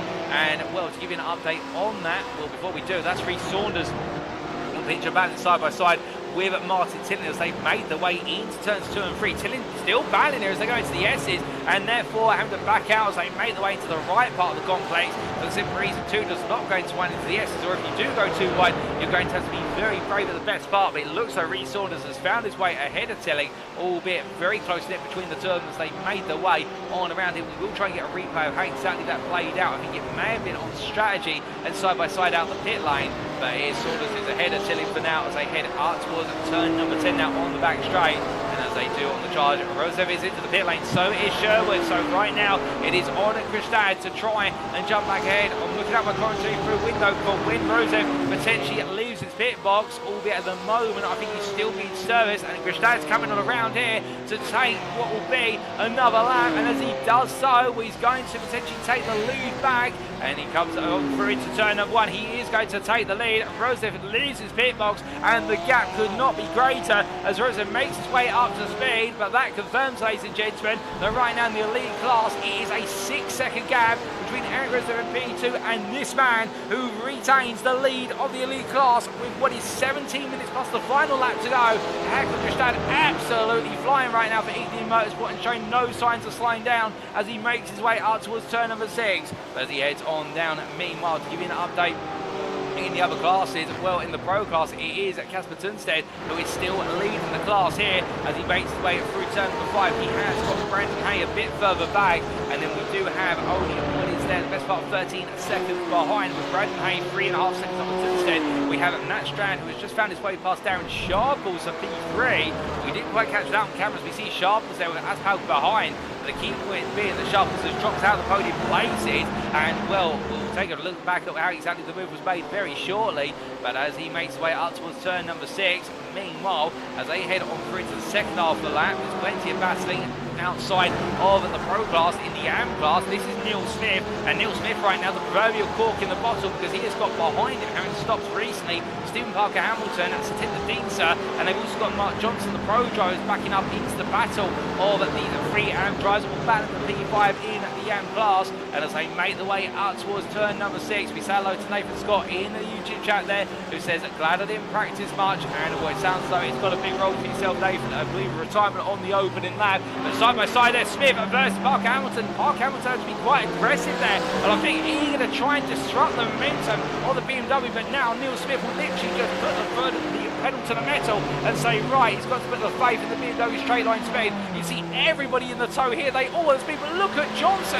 in the Mercedes, but you see Dienza covers off Johnson as they head on down. Dienza switches back to the inside, Park Hamilton defends, looks to the inside of Smith in return. Smith goes into turn A, and meanwhile Park Hamilton looking around the inside to outside as they make on through. Dienza comes back, bit of contact there between Park Hamilton and Dienza as they come down the hill, and Dienza backs off there as they make their way on through turn number 12. You could not make this up. These 3 are battling as it is on the win of the race. Well, to them, a P5 will mean a lot of points at the end of the day, and Park Hamilton on the inside there, Smith going up the hill into turn 1, and he gets the move, and Dienza comes on through with him, but can he get it done for TT SimSport Tower as they make their way down through 2-3? He can, as Smith loses 2 places as a result of 1 move, and Parker Hamilton takes P5 in the class. Dienza up to P6, and Neil Smith down to P7, with Mark Johnson still tucked in by the Mercedes AMG driver, just says he's not having the luck, he's finding the wrong traffic at the right time of the race. As they make their way to turn 6, it's now going to be Smith back at Dienza. Dean's having a poor run out of 5, and it's going to be defend on the inside here from Dienza versus Smith, who gets all caught up behind here, and meanwhile goes very aggressive on the braking. That is none other than Thomas Aspal, who gets it wrong into turn 7. I think they're being caught up by the AM driver, squabbling for position, and Aspal has gone around. He's had to be towed to the pits. I think there might be a problem with the car, but meanwhile, as we look back to that battle, but now as they make their way down the back straight, Smith versus Dienza once again as they head in towards turn 10, and Dienza comes to the middle of the road. Smith says, I'm going to the inside. Onto the brakes they both go here, equal machinery as they come through the left into right. Dienza comes to the inside of 10B, out of the corner they go. Johnson right behind them, just watching. He's in the popcorn seat view. James Conley is into the pit lane. We can confirm, ladies and gentlemen, he is making his strategic stop for the day, and what that will mean is that Matt Edmondson is now your AM leader as he's making his way on around. We're looking at this battle for P5 in the AM class as we see that Smith loses the rear of the car slightly. I think just overheating the rear tyres from so much battling, and has to bring it back under control. But meanwhile, looking for them, here is your AM leader, Matt Edmondson, who right now, let's not put the commentators cursed him, could be on course not just for his first podium of the season in the AM class, it could be on course for his first win in the class, which I think will make him and the team absolutely ecstatic. He's got a long way to go, and indeed with 12 minutes still on the clock plus the final lap, he'll know he's only got to take it 1 lap at a time, and it's not over until he gets that checkered flag. But meanwhile, as we do look from him to the battle for what is here, P8 overall and not P2 in the Pro class. If we are looking at the P2 Pro driver, Brandon Hay, he's under pressure from the P7 Elite driver, Sam Sherwood, as they make their way down through turns 3 and 4, and Sherwood right now eager to make progress. He wants to try and get closer to Ryan Walker, who is the best part of what is there. As we do the quick bit of mathematics, 3.5 seconds up the road, so therefore I think right now Sherwood just looking for the right place to overtake the BMW. And Hay, but Hay being very honest here and keeping Sherwood at bay as they make their way through turn 6 into 7 now. And on the brakes there, you can see just how close Sherwood's got to get in order to be able to maximise the draft over the back of Hayes' BMW, and that is the straight line speed difference between the Porsche and the BMW based on the current balance of forces. They make their way up towards turn number 10, and also the setup they're running on the respective cars. But meanwhile, looking for them to a bit further down the order, we look to the battle to be on the podium in the Pro class, and this is the battle for P3. Matt Strand is at the foreground of the camera shot there, and there's Chris Constable is at the background, and in between it in the sandwich is none other than Darren Sharple Sharples, who's looking to try and chase down the result. Given the fact that Aaron McGregor not being here today, it's Sharples' time to shine as they make the way up towards turn number 10. And that Strand defends the inside. Sharples now looks back to the middle of the road here as Strand takes the racing line, but nobody able to really pounce. Everyone has to wait their turn as they make the way out to turn number 10 into 11 and down to 12. But you definitely see that Sharples really trying to keep up a move here as he makes his way into the closing stages of this race. But as we ride on board with Chris Constable, the UKSimRacing Moss driver,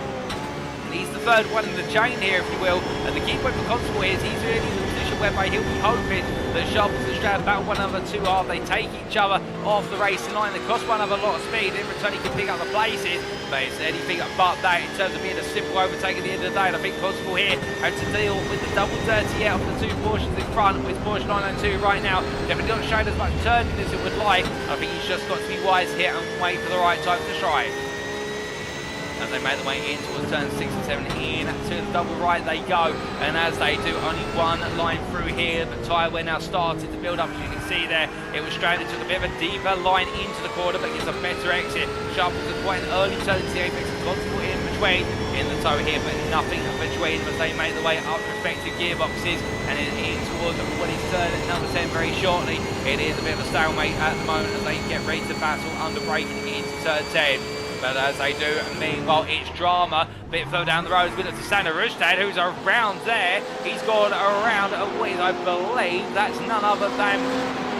We are just trying to get a fix of the corner, but I think that is turn 5 where it's gone very well for Sander. In fact, that's turn 7 for the Team Norway Racing driver's gone around, and that's Simon Andre Livingstone who's got in front of him now as they make the way in towards turn 10. And the importance of that is that's the battle for P2 in the AM class, with now Matt Edmondson the best part of 10.5 seconds clear and running away. We're not quite sure what happened to Sander Rustad for Team Norway Racing. We'll try and get an update on that very shortly. In fact, we do have a replay coming up, and as they make the way through turn number 12, here is the replay. We looked to Kerry Kokorin for Downforce Racing, was behind Rustad at the time, so they made the way to the corner here. Was there a bit of contact between the two of them? There seems to be. Kokorin going into the back there of Rustad by a small margin, and as they came back together, you see Simon Andre Livingston there doing very well to react to the cars being stricken across the circuit and making his way on around to take what was P2 in the AM class. But as now we look back to the live pitch, Rustad trying to go back on the offensive once again, and as he exits turn number 5, he'll know that he's running out of time if he wants to take the runner-up spot here today on the podium. As they power their way up towards turn number 6, meanwhile we look from them back to the battle for P3 in the Pro Class between Matt Strand and Darren Sharples as they exit turn number 10 and over towards 11 they go on the rise and into the drop, and as they make the way on around here, we'll Strand at right now 9. There's still quite a bit of time to go in this race, albeit there is the best part of what is 8 minutes of the clock plus the final lap, so therefore he can't take his foot off the gas anytime soon. Sharples and Constable close behind. In fact, Constable now starts to close up to Sharples a little bit more compared to Sharples close up to Strand. Albeit I think Sharples and Constable will be on communication with the team principals. It is two of the sister UKSimRacing teams, and as they made the way on down through the S's here, they'll probably be working out a strategy whereby they won't put pressure on one another or too much pressure, albeit their sister teams, so therefore they are in a rivalry in the team's championship. But at the end of the day, the last thing you want to do is take one of your sister teammates off the road, and indeed as they make the way into turn number 6, both teams will want the points, both drivers will want the points as well. As they come through turn number 7, we look from them up to P3 in the elite class, and this is Ryan Davies, the TE Sport Kibby driver, who over the last few laps has really fallen off the pace. The last lap from Davies was a 19.07 as he crossed the line this time. The one before that a 19.3. Meanwhile, Rhys Saunders 18.6, 18.4, and as they make the way up towards turn number 3, Saunders is absolutely charging here as we see Davies having a bit of a squirrely run over the apex of turn number 3. The car just getting unsettled when he catches it in time, and through the S he goes, able to open that gap up slightly as Martin Tillin 2.5 seconds back, still trying to get into this fight for the final podium spot in the elite class. Saunders here all over the back of his rival as they make the way up towards turn number 6, but can't seem to find the way in this time around as they head on through the double right-hander and up towards turn number 7. But as they head out of the corner now, well, the thing for Saunders is he's got the straight line speed that he can play with here as they power their way up through the gearboxes. And well, they've got a bit of traffic in front of him. Davies will be hoping he can catch that traffic, albeit his cars that are a lap down effective. And that's BJ Alvarez and Daniel Hayes. But you'll want the toe here to give a bit of straight line speed versus the monstrosity that is the M of the BMW. And as they make their way into the braking zone, Saunders on the inside here. I think it's going to be a formality in terms of the move, and Saunders gets it done, and Davies will try and come back immediately as they make their way onto another lap. But has he got enough speed to do so? I don't think he has. I think that car has seen this tyre degradation really kick in, and with that the BMW M4 of Saunders now makes its way into P3 and will try to break away as they make their way up the rise of turns 1 and 2. Meanwhile, we do look back to that battle for P4 in the Pro Class, and well, Matt Strain in fact has broken away from this battle over the last lap or so. The gap is now up to 2.5 seconds from Sharples to Strand, so I think Constable has started to really salivate at the prospect of taking the P4 for Sharples, and therefore the gloves are off between the two sister team drivers as they head up towards turn number 1. The UKSimRacing Moss driver here really trying to make a dent into that P4, but Sharples right now stoic in his defence, knowing he needs every point here in the absence of McGregor to try and leapfrog his way into lead of the championship. He will not want to lose points today as they make their way down through turn 4 and into the SSC. 5 minutes still on the clock, and Constable right now having to balance the tank versus preserving the tyres, given the fact that dirty air off the back of Sharples' car is going to make the 1-2-1 machine only more difficult to drive from lap to lap. As they head in towards turn at number 6, meanwhile we look back to your overall and elite class race leader of Heckel Gestad as the Indian Motorsport driver here makes his way past some AM traffic in the form of Stinda Dienza. The P5 AM driver here will be wearing the blue flags waving, and he'll most likely let Gestad take him on the run up towards turn number 6 once they clear the S's. Gestad right now with 8.5 seconds in his pocket over Erik Røseth. Well, no, he doesn't need to push too hard. He can afford to lose a second a lap over the remaining laps of this race. He'll still come home the victor. As we've seen, they're taking a look up the inside versus Dienza into turn 6. And as they make their way into the apex of Dienza right now, keeping the door open there, but waiting for Gestad to go all in the move. Keep in mind, of course, blue flag rules here in GT3 class racing, very different from the ones you associate with racing such as in Formula 1. The drivers who have the blue flags waving is not expected to just give way. Instead, what they're expected to do is drive in a predictable manner, because there's a faster car approaching behind, and it's the responsibility of the faster car to make the pass. As they make their way down towards turn 10, Dienza there, taking peaks around the inside and the outside of Gestad just to get himself out of the toe and make sure he's not gone over speed, and therefore risks running into the back of the race leader as they make their way towards the end of their respective laps. As they come down, and Gestad goes on to what for him is now lap number 32, where it's now 3.5 minutes remaining. But we are keeping eyes on battles up and down the field, and we look to Thomas Barjak here in the Rexy Mobile, the privateer here, running the livery that was much lauded for its wonderful character in the 24 Hours of Le Mans early this year. And as he makes his way into turn number 1 and chases down P8 that's being held in the AM class by Jack Wyborn, half a second between the two of them as they make their way into the S's this time. And it does look as though here Wyborn definitely having a day not to remember, and that championship lead in the AM class is going to be diminished ever more so come the end of today, given the fact as he makes his way around with Steinar Sani, his rival in the battle for the lead. He's at the third line, he's down in P14 in the AM class, so therefore it's going to work in the favour of Barja, in fact in favour of Wyborn I should say. But meanwhile other drivers will make ground, including Neil Smith, and most importantly Simon Andre Livingstone, who will take a huge chunk out of the AM Championship League, given the fact he's currently in P2 in the AM class. But as they make their way up and down the back straight, right now it is only 2.5 minutes between this man being on circuit and crossing that finish line and securing his first win of the season in the AM class, as he makes his way through turn number 1. And Matt Edmondson right now, he'll have his head right down. I wouldn't be surprised if any of the team members at UKSimRacing Clark are on the radio to him, giving him motivation. He'll probably be telling them just to be quiet and let him get on with it as he makes his way through the S's, because he's been here before when it comes to podium finishes. But right now, as he makes his way on through, he's going to go one step further. He's going to leapfrog his target being on the podium, and he'll take his first win if everything rings true. As he heads up towards turn at number 6, we do look from him up to what is the Pro Class, and this is the battle for P4 still, and it's two UKSimRacing machines, Oliver Price and Moss cars are Sharples and Constable respectively. Constable on the offence, Sharples on the defence, as they come down to the braking zone for turn number 10. nothing between them at the moment. Still 3.5 tenths is the difference. And as they make the way out of the corner and part towards turn 12, you'd imagine that Constable is pushing hard here. He wants to try and make the move, but Sharples, I think, is just able to keep him at bay so long as he doesn't make any mistakes as they head on to what for them is now lap number 33. As they go through the right-hander turn number 1 and up the hill they go. Well, not long remaining in this race, and the one driver who will know that more than most is none other than this man, Erik Røseth for Indian Motorsport, your race leader, as he comes towards the end of lap number 33. We will get one more lap before this is all said and done, as we hear there has been a change of place for P8 in the elite class. Slight Anti has taken over from Brian Moles.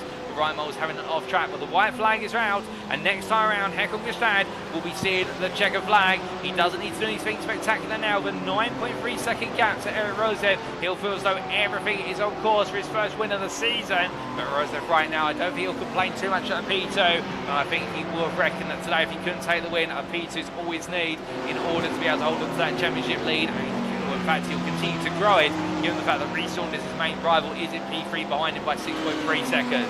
As they make their way on around here, what we do look to the pro leader very shortly of Casper Tunstead, and the Peak Sim Racing driver. Well, right now he qualified on pole, and he'll feel as though this race has had its ups, it's had its downs, but it's on a big up right now. In the fact he is 2.2 seconds clear Brandon Hay, who is closing at 3/10 a lap. It's not going to be enough from Hay as long as Tunstead keeps it at bay and keeps it on at the black stuff for the remainder of this lap.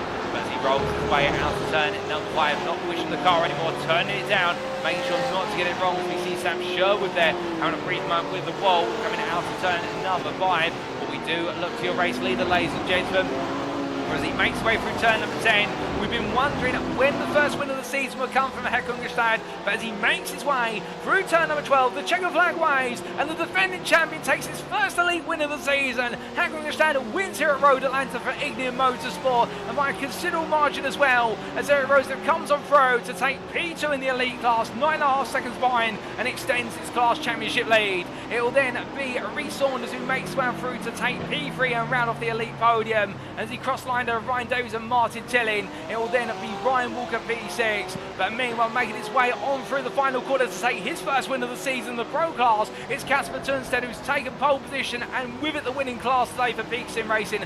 Brandon Hay P2 for Newbridge Esports, and it'll be Matt Strand who comes on through to make it what will be third place on the pro podium. But as he rolls his way down the hill, Strand will know it's another podium to go into his pocket, and he'll be absolutely pleased as punch with that. But then we have to wait a little while, ladies and gentlemen, as this man makes his way down into the turn 10 chicane. And well, I think right now he's not going to quite believe it as he makes his way through the last couple of corners. You can believe it, ladies and gentlemen. Matt Edmondson, the UKSimRacing Clark, will take his first class win of his career in UKSimRacing GT3 League and his first win of the season, and he will take it in the end by 9 seconds over second place driver Simon Andre Livingston, and the dream of the championship win is coming alive for the Racing Lab Esports AM driver, and then it will be Sander Rustad who finishes a lap down effective, but the Team Norway Racing driver makes it a third place on the AM podium, and it has just not been his day today. After a pole lap that was to be dreamt of,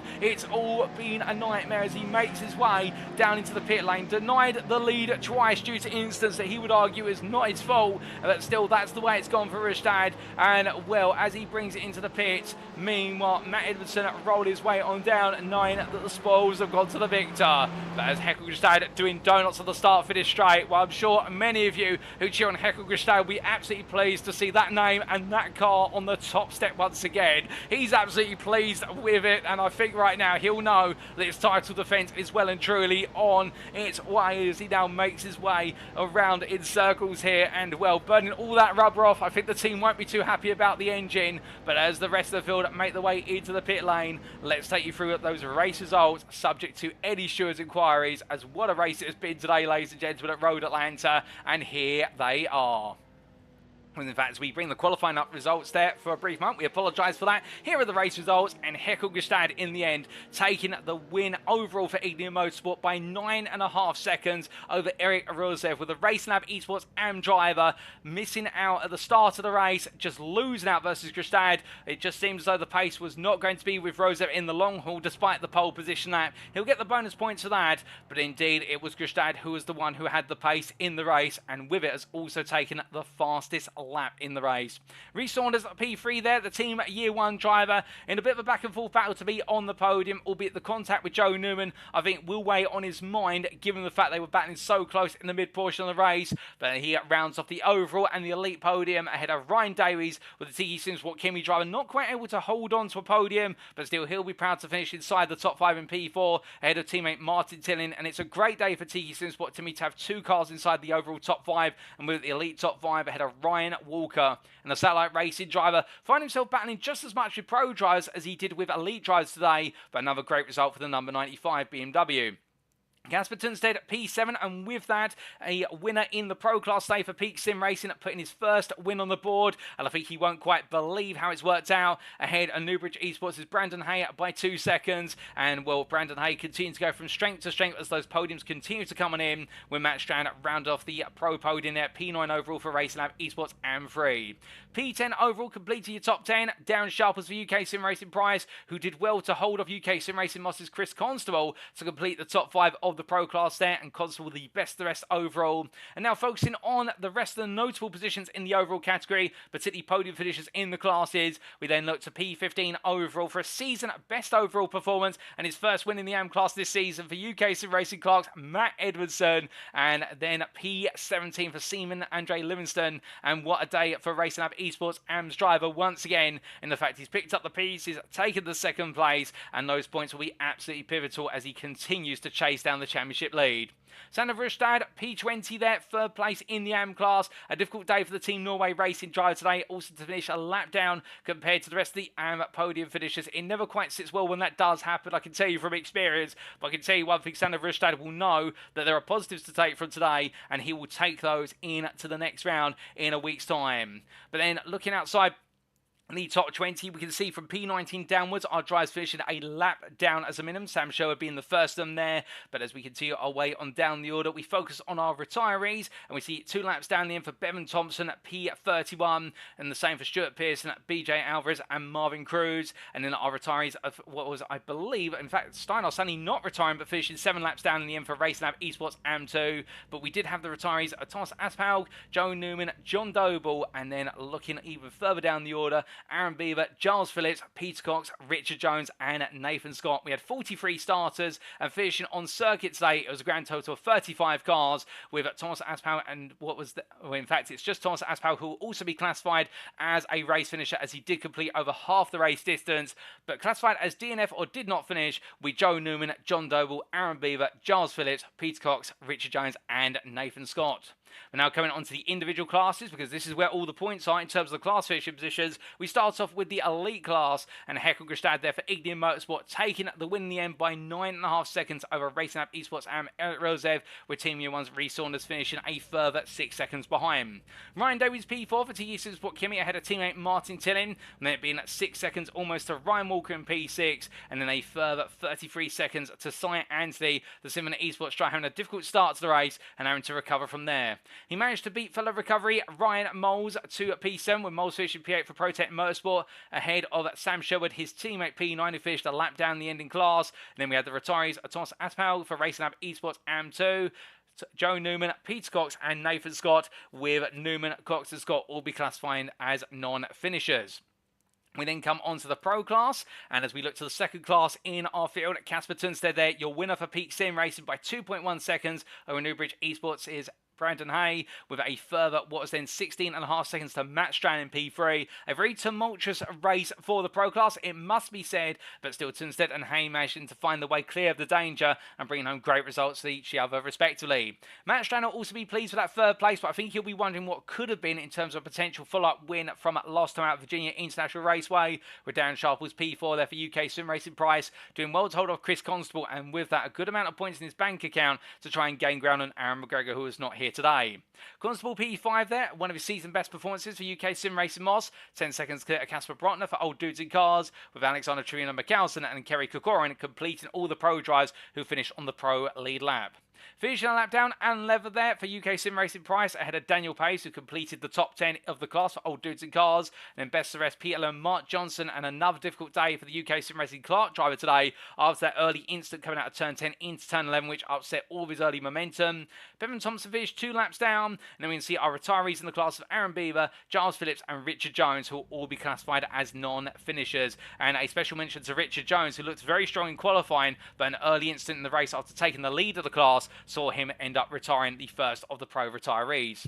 Then coming on to the AM class, we do see Matt Edmondson there, classified as your winner in the AM class, and only one of 2 drivers to finish on the lead lap of what is the 33rd lap, as completed by the overall standings, and the UKSimRacing Clark driver 9.2 seconds clear of Simon Andre Livingston. Sander Rustad, P3 there for Team Norway Racing, the first of the AM drivers to finish a lap down as classified, ahead of Stephen Parker Hamilton, and the TPA Racing driver you have to feel for today, as whilst it's an emotional day for Edmondson, and also a great day for Livingston, and a very difficult day for Rustad. For Parker Hamilton, on multiple occasions, it could have been an opportunity at a minimum of a podium, or indeed the win, and his search for his first podium of the season goes on for TPA Racing, and the luck just never seems to be there. Satinder Dean P5 there for TT Simsport Tower, not able to continue his run of podiums in the class, but still he had the pace to be on the podium today, and a recovery to P5 bodes well. And then P6 for Neil Smith for Disaster Prone Racing, and a difficult one, but still he'll bounce back next week, as will James Conley there with the UKSimRacing Mostrahan race leading pace, but it wasn't to be of an early incident forcing him onto a 2-stop. Jack Wyborn, Thomas Barjack and Paul Joseph Cliss competing your top 10 there. All those drivers finishing a lap down, and Paul Joseph Cliss having started from the back of the field and the back of the class, doing well to finish inside the top 10 for Olympus Esports, with then a further lap down to Stuart Pearson and also BJ Alvarez and Marvin Cruz. And we had Steinar Sunnyfish 7 laps down in the end, but reaching the checkered flag, and he will be classified as a finisher in P14. The only retiree in the AM class and will be classified as a non-finisher, as they did not complete over the half the race distance, John Doe will there for Tiki Simsport Kimmy. But those are all the finishing positions, ladies and gentlemen, and whilst the racing may have finished, we've still got a little bit more of the show to come, in the fact we've got post-race interviews coming up in approximately 10 to 15 minutes time. But whilst we are waiting for the interviews, why not let us know in the YouTube chat what was your favourite moment of the race today, and perhaps even let us know who was your personal favourite or driver of the day. But whilst you do that, we'll be back in approximately 10 to 15 minutes time for those post-round interviews. Don't go anywhere, you won't want to miss them.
Alrighty, ladies and gentlemen, without further ado, it is now time for our post-round interviews with our volunteer drivers. And today we're going to be hearing an interesting mix of elite and AM class drivers, starting off with two class winners, particularly Erik Røseth for Ignition Motorsport in the elite class, and then Matt Edmondson for UKSimRacing Clark in the AM class. Then we're going to Ryan Walker from Satellite Racing in the elite class to hear about his story of battling his way into what was P16 in class after what looked to be a bit of a difficult start to the race. And then we're hearing from Simon Andre Livingston, the AM driver from Racing Lab Esports AM, who found his way from P5 in class to P2 come the checker flag. But we begin it all with none other than Erik Røseth, and as he joins me now in the interview room, we say hello to Erik Røseth. And Hekon, what a day for yourself. We've been waiting to see when you would bounce back after a difficult early season, but today at Road Atlanta, it was the day we've picked up your first win, and I think it's a win you've been waiting for some time. Oh yeah, for sure. It was. It's nice to be back. Back on the front row, or on the top step. Oh, indeed, and a circuit which is by no means an easy circuit to win at, or even just to finish the race, let alone take the checker flag in your name. It all started off with a strong qualifying session, albeit pipped to the post for pole in the end by just shy of 2 attempts. I presume there might have been a bit more time out there? Yeah, there definitely was. I don't know, just couldn't string it together. Yeah, Erik did really well though, qualifying. Yeah, he definitely deserved it. I'm not sure I would have been able to beat his lap time there. I definitely had like a 10th or 2 out there, but I don't know. It was a struggle for some reason. I don't know. I was doing well for quality lap times in practice, and then I just made mistakes. But yeah, P2's kind of set me up to get him back. Initially, he kind of ran away the first few laps, and then I don't know if his tires just went away or what, but yeah, I just reeled him back in, and from there I was gone. Now I have to ask, with Road Atlanta being such a challenging circuit in the GT3 class, what for you do you think is perhaps the most challenging aspect of the circuit? And in return, why does the BMW, in your opinion, perhaps go so well here? Because we saw so much pace from you in the race. Yeah, I mean, I would almost put it on like how well it handles the curbs, as well as how it's good in the medium speed corners, in like second and third gear corners. It's really good. And then off of that, going into the race today, we saw at the start it was always going to be close between yourself and Erik Røseth into turn 1. Didn't see too much of a battle there. If anything, you actually looked a bit vulnerable to Ryan Davies through the opening couple of corners. Yeah, I think I made a mistake starting in first gear, because I just like immediately topped out, and then that kind of ruined my momentum into turn 1. So yeah, lesson learned. It was a lesson learned quickly, and at that point we saw a brilliant back and forth between yourself and Erik for the opening 10 laps, whereby you were running right behind him, and then a daring move into the chicane. Yeah. Like I said, the first couple of laps he was able to run away. The Porsche was really quick on cold tires apparently, and then I don't know, they disappeared. His tires disappeared. And with the pace seemingly dropping off of the Porsche 992, we did see that as a trend up and down the field. From that point onwards, it was your race to try and run away with and win. Did you change your strategy, or did you stick to the strategy you had planned from the outset? Well, I stuck to pretty much what I had from the outset. Like I ran the tank dry basically for pitting, and then got back out. It got a little tricky with lap traffic at a couple points there, but yeah, you just gotta take it for what it is. They were fighting for positions, so yeah, it was a bit of a struggle at sometimes, but thankfully no big issues. Well, indeed, managed to find a way to steer clear of the danger of traffic, and in the final couple of laps, things seem to be just naturally winding down around the circuit. But I presume for yourself, the grin may have been getting a bit bigger by the lap as you came to that checker flag. Yeah, it was nice to finally get a win. It's been tough, man, racing against these Porsches. Like they're so quick. It's ridiculous. Definitely at least the early part of the season, it was the car to beat. So I don't know. We'll hopefully the later end of the season will that'll turn around. Well, we've got plenty of rounds to go in the season, and now that we're starting to account for drop scores in the points tables, this result puts you only 5 points off of Erik Røseth, the championship leader. And next week, it's the circuit to Barcelona, Catalonia. How are you feeling? Yeah, I mean, Catalonia probably is a Porsche track, to be honest. So we'll see how that goes. I'm not sure how well the BMW is going to do there, but who knows? We might, you know, sneak it in there somehow. See how it goes. We definitely look forward to you pushing the BMW to its limit in Spain in a week's time. But just before we do let you go, Hekon, is there anybody you'd like to give a shout out or a thank you to? I can see you've got a couple of fans in the YouTube chat, particularly a user called D. Yeah, I gotta give D a shout out for you know, hanging with me in Discord and cheering me on. Yeah. And beyond that, anyone else at the Ignia Motorsport team? Yeah, all the teammates. Yeah, gotta give them a shout out. It's been a while since we've well done anything, but yeah. Well, Hekon, with that, congratulations once again on a superb drive to victory. It's come at a critical point by the sounds of things in your championship title defence. We look forward to seeing plenty more from you in a week's time at the Circuit de Barcelona, Catalonia. But until then, savour the moment, enjoy the victory, and have a fantastic evening. Thanks. So hearing it there from Hekon Gestad, our winner today overall and in the elite class. And what a day it has been for the driver today. In the fact, in the BMW M4, it really has been a back and forth charge against the Porsche 992 onslaught, with the Porsche 992 arriving in at the iRacing simulator platform earlier this season, and just before the season in fact, and was just saying they're having to battle against these Porsches. They've just been so strong, but finally at the 5th time of asking, finding a way to get ahead of the Porsche. And as we do see the pictures here of Hekon breaking away from Erik Røseth behind an overtake that was made into the turn 10 chicane, and really just seeing that the Porsche started to lose the pace with its tyres going off in the early stages of the race, and that was the differential, and he just gradually built up a gap. And that's the thing we've seen from Hekon Gestad. He's fast, he's consistent, and that consistency really proved important today, and the management of the car going with it meant that he could just gradually build up a gap, which was unassailable from Erik Røseth. And with drop scores now being accounted for in the championship standings and only 5 points between the two of them, well, we have still got the best part of 4 rounds to go. And well, next week's circuit may be technical, but we've also got some power circuits coming up. Who knows how this is going to play out? It's going to be twists and turns in the tail all the way to conclusion, ladies and gentlemen. I can guarantee you that. But now coming on to our second interview for the day, a man who needs no introduction in terms of he's a fan favourite in the UKSimRacing series, and well, with regards to that, he's also an individual who has been chasing at this result for a very, very long time. And as he gets ready to join me in the interview room now, we're going to be hearing from Matt Edmondson, the UKSimRacing Clark driver, on his win. And as he does join me in the interview room, Matt, we've talked about in the past the fact that every time you've been chasing a podium in the AM class, it's always gone wrong. There's been countless times this season. Today, you're chasing a podium, and you've gone one step further, and you've become a class winner for the first time in your UKSimRacing GT3 League career.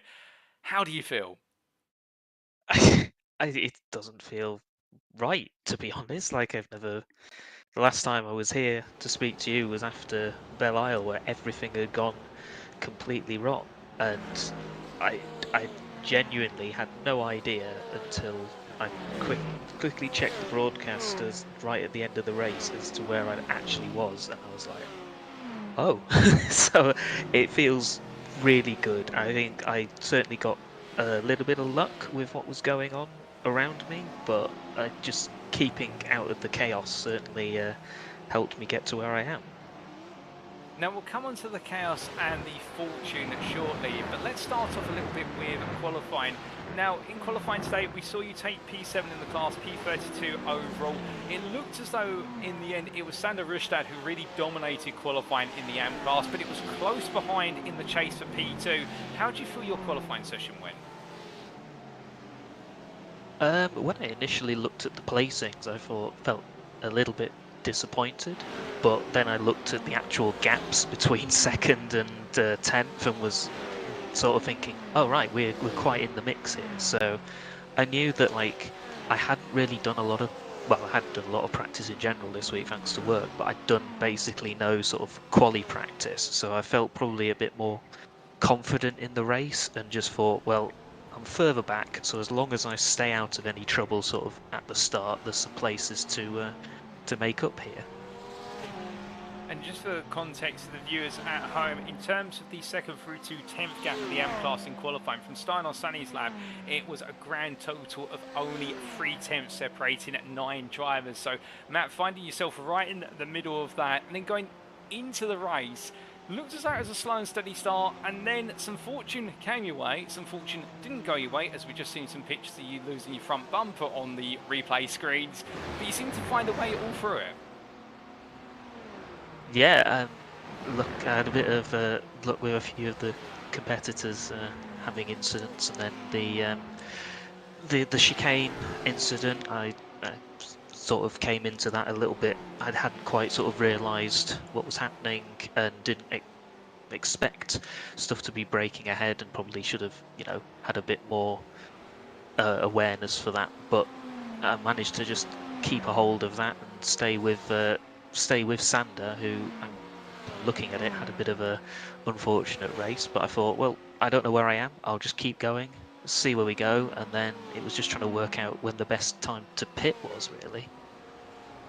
And with the damage you picked up from the incident, do you feel as though that potentially tweaked your strategy at all, or did the car feel relatively comfortable despite the clear front aero damage?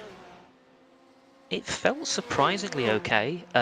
I was getting a little bit more understeer towards the end of the stint, so I knew that like the tyres were going off a bit more than they had. I had originally come into the race deciding that I was going to do like an undercut at the earliest possibility, but not really knowing where I was shaking out, and then seeing like the gaps that were going on and like how close the field and spread out in some areas it was. I really wasn't sure when the best time to come in actually was. I took a little bit of a gamble, and then I got really lucky that I came out just, I think it was literally like a 10th behind Hakon, who just lapped me. So, and he had a gap behind him, so I knew that I could just stay with him and just try and sort of keep it on and see where we ended up after the pit stops. Smart approach to the pit strategy, and it worked out for yourself. And as the race began to trickle down in the late stages, we did see a bit of a charge start to materialise from second place finish at Simon Andre Livingston. The gap between you both in the end coming down, was that on your mind at all that he was inching closer? It was, yeah. Simon is a really quick guy.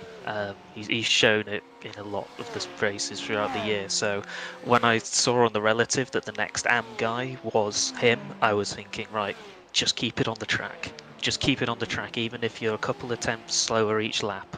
It's still quite a big gap to just for whatever position I was going for there. I was very surprised to jump Sander in the pits. I didn't think I had a slower stop than I thought I was going to, because I put in a bit extra fuel and still somehow jumped him, so I wasn't quite surprised on that. But I thought, if I keep going, keep it on the track, and then hopefully, as long as I don't, you know, go a couple of seconds a lap slower, I can just about keep Simeon behind me.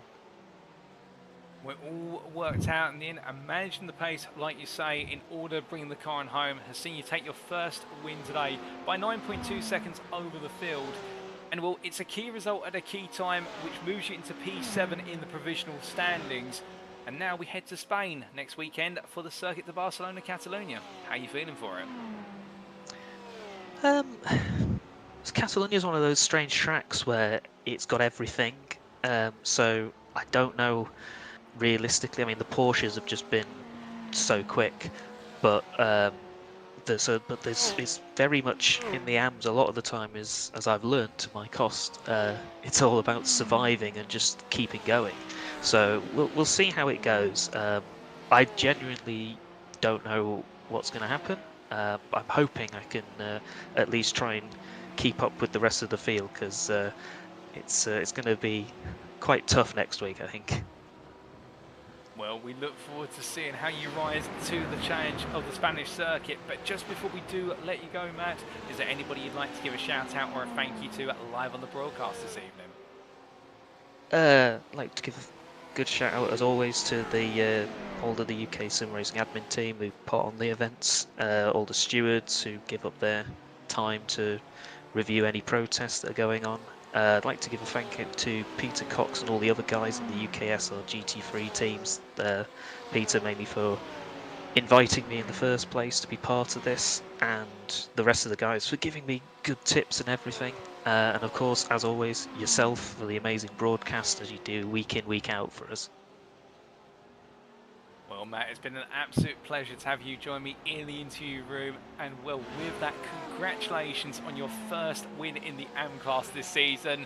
Long may they potentially continue, but you're the master of your destiny, and we'll see you carry on the journey at the Circuit de Barcelona Catalunya in a week's time. But until then, savour the moment, enjoy it, and have a fantastic night. Thanks, Paul. Good evening. So hearing there from Matt Edmondson, I think it's just starting to settle in the fact that he's taken his first win of his UKSimRacing GT3 League career. I think the enthusiasm is just going to become infectious in the end, and the grid is only going to expand ever more. But what a drive today, and to be fair, putting things in perspective, qualifying went relatively okay, albeit saying that it was a little bit disappointing given the fact it was P7 in class. But again, then realising the fact, as we mentioned, 3 temps separated second through to 10th, and he found himself just slightly at the bottom portion of the middle of that big group of cars. 9 drivers separated by such a margin, an incredibly tight margin, and therefore having to turn the focus onto the race. And bad luck fell other rivals, there's no doubt about that, with what happened and 2 other drivers in the class, including Satinder Diensa, who ends up losing out massively from the chicane incident. Also Sander Rustad, who had multiple incidents which in the end saw him lose the lead for a 3rd and final time and not be able to recover it. Stephen Parker Hamilton as well. But at the same time, when bad luck befalls others on circuit, you've got to be in a position to bring the car home and bring home that result, and that's exactly what Matt was able to do at this time of asking at Road Atlanta, and finally bringing home a result that he's been long waiting for. And I can see many of you in the YouTube chat, including Chris Eddersford there and also Stargo Living, all saying what a drive from Matt, a superb race. And indeed, he'll be pleased with that one. I think he'll be proud of it. But then coming on to our next interview, ladies and gentlemen, we'll very shortly be hearing from Ryan Walker. And, well, the elite class driver today having a solid race, there's no question about that, as he gets ready to join me and find himself battling for the midfield positions of the elite class.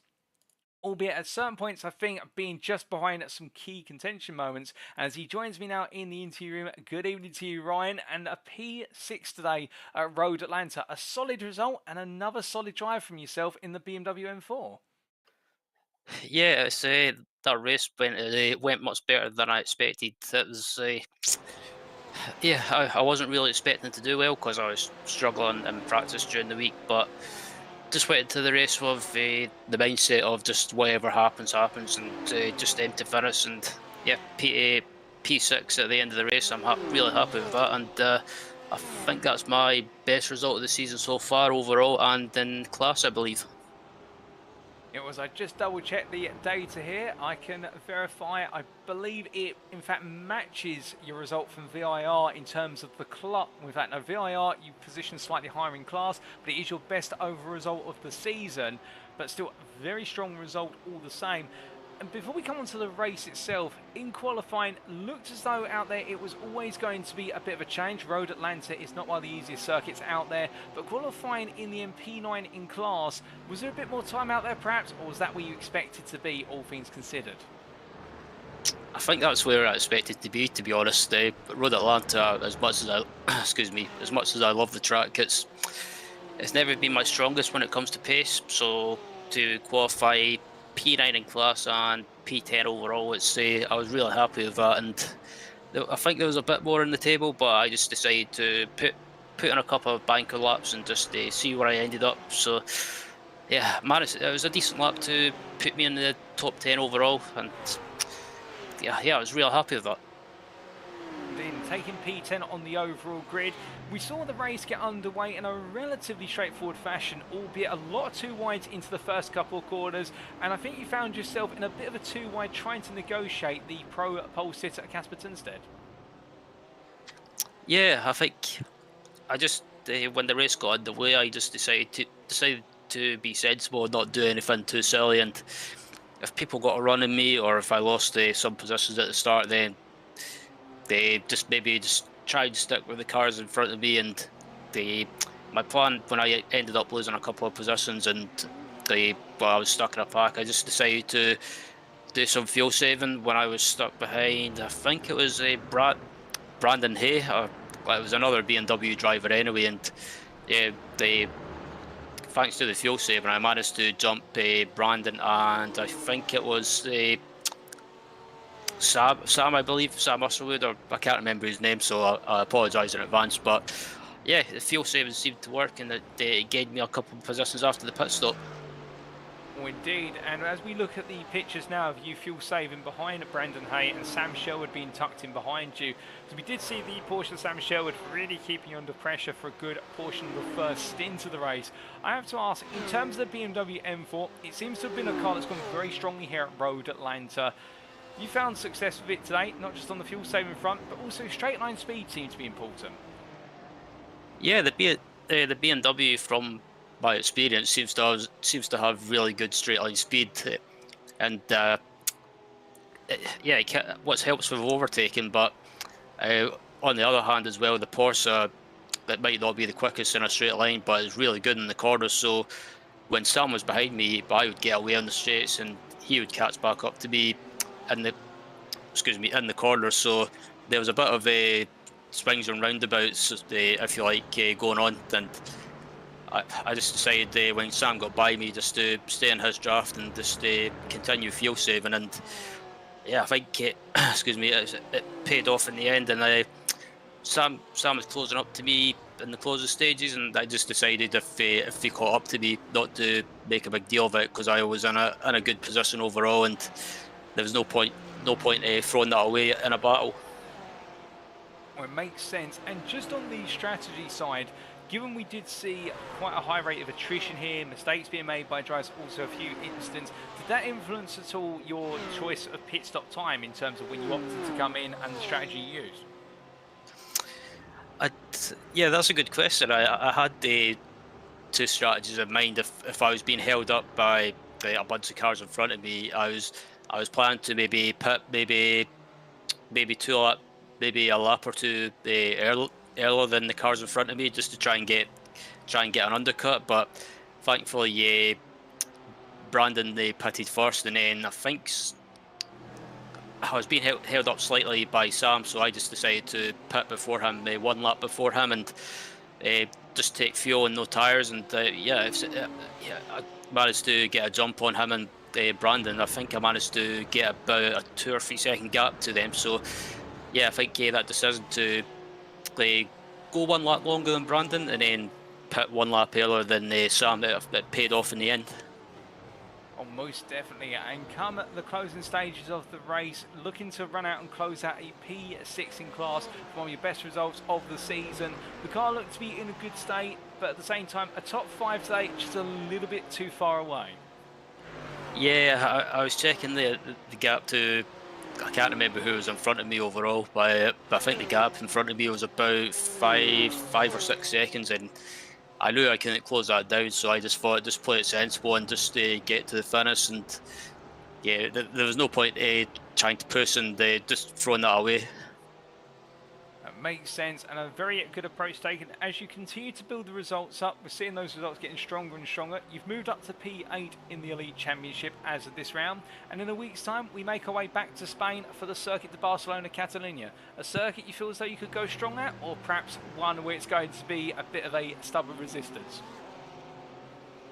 I think, I don't know, I just feel it's the Barcelona might be a Porsche track, just because of the nature of the corners around Barcelona. You've got slow speed corners, high speed corners, and I think I've just got a feeling that it might suit the Porsche.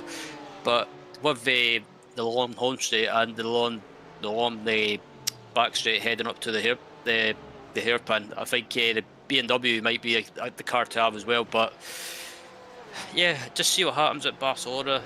I'm just going to use the same mindset as I did tonight, and just try and finish at Barcelona, and just try and pick up the points.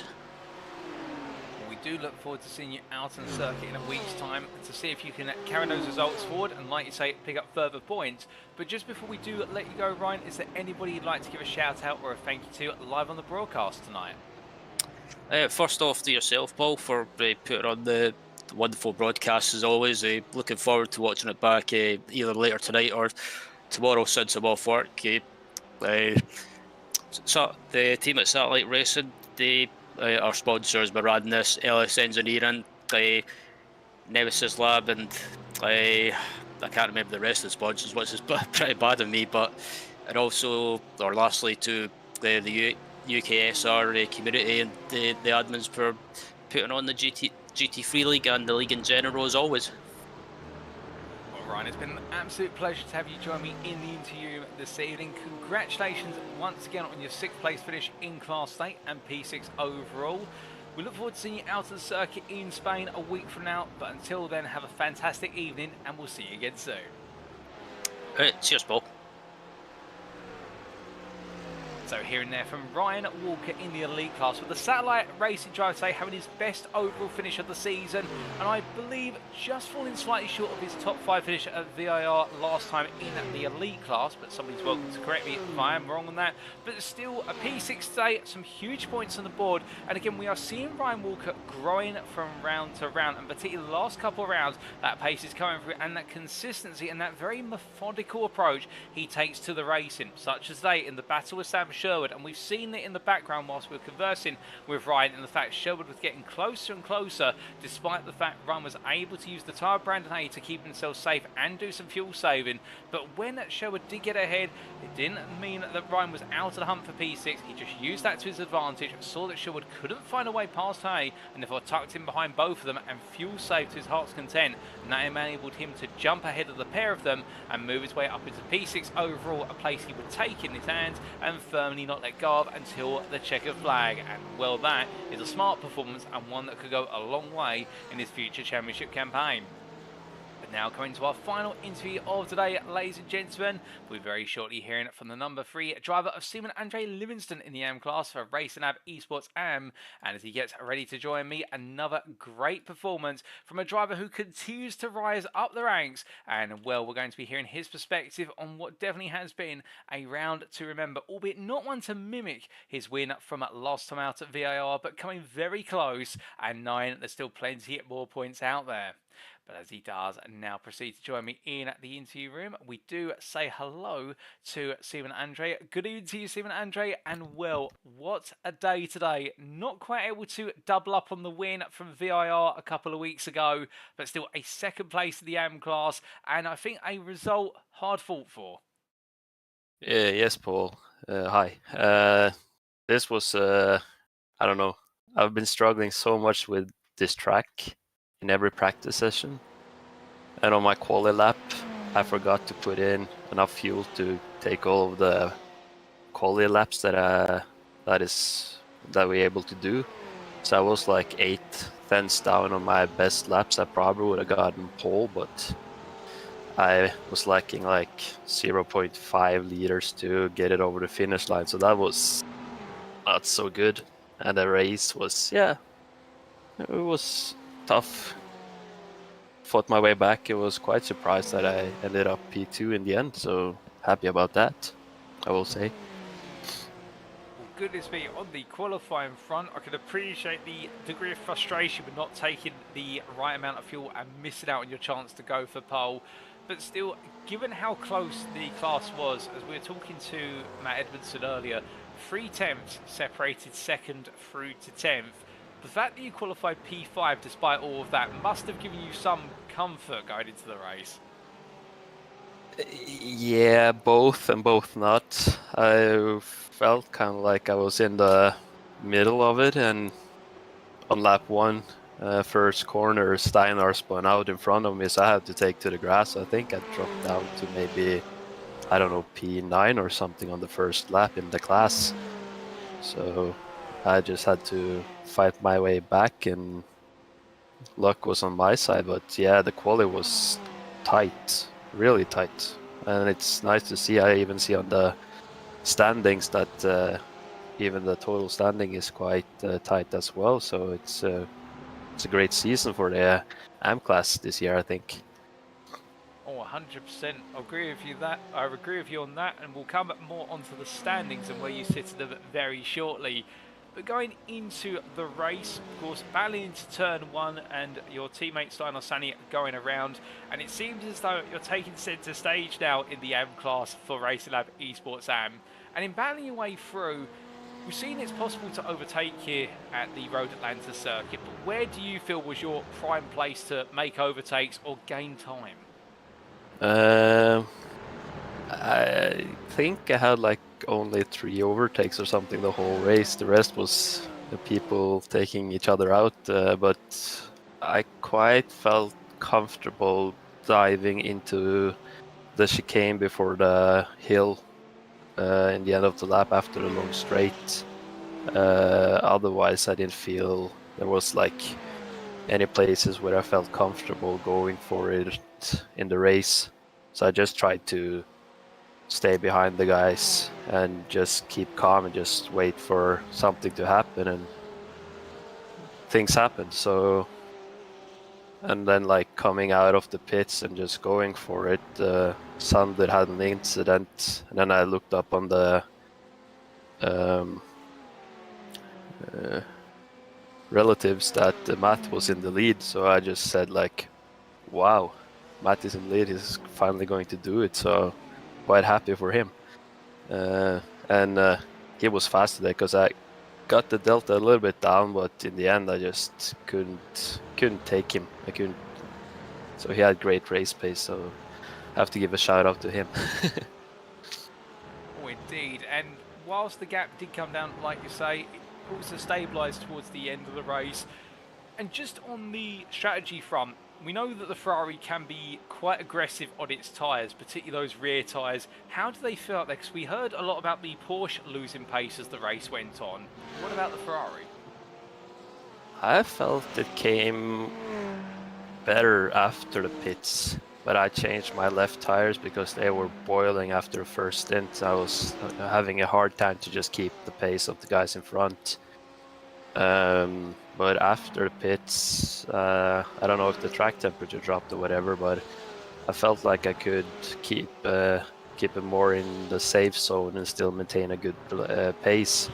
Probably the shoulders dropped a little bit and I started to just relax a little bit more, maybe also. But for me, the Ferrari felt like it came stronger on in the end. That's something that I haven't really felt this season. It feels like a car that you can go fast in, but if you go over the limits, like you say, the rear tires especially gets hot, and then you start to feel like you're almost sliding in the fast corners instead of like just getting the grip down and turn in. So, but it worked out quite good for me today.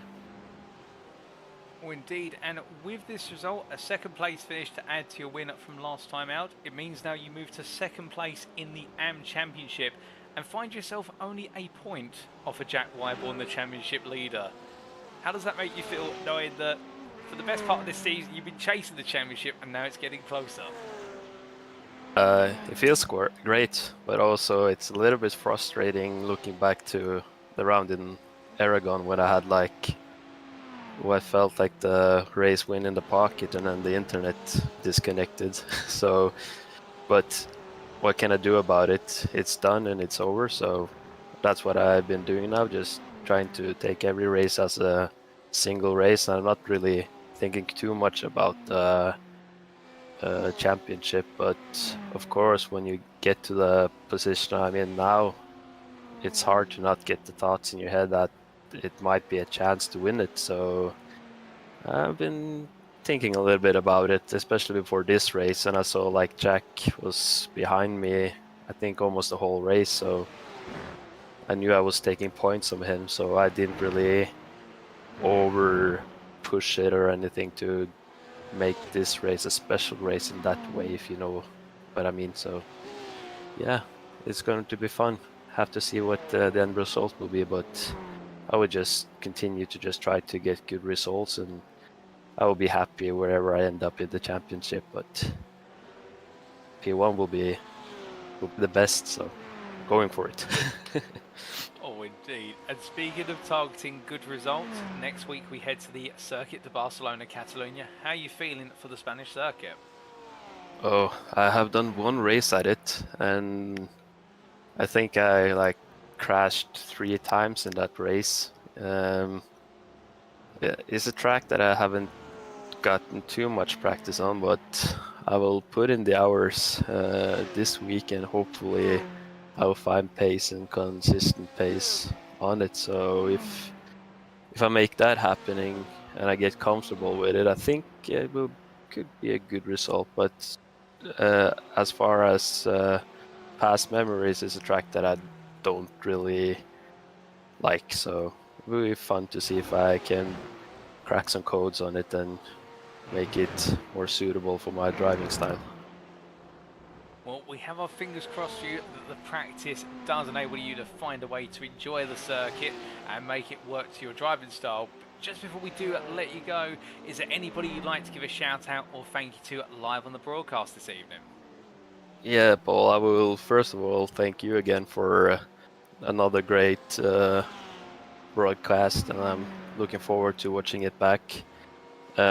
A special shout out to Matt for his first victory, as far as I know, so that's good. And I was quite happy when I saw that he was the guy in front winning, so enjoyed that. And a big thanks to all my teammates and our sponsors, and yeah, friends and family, and that's it, I think.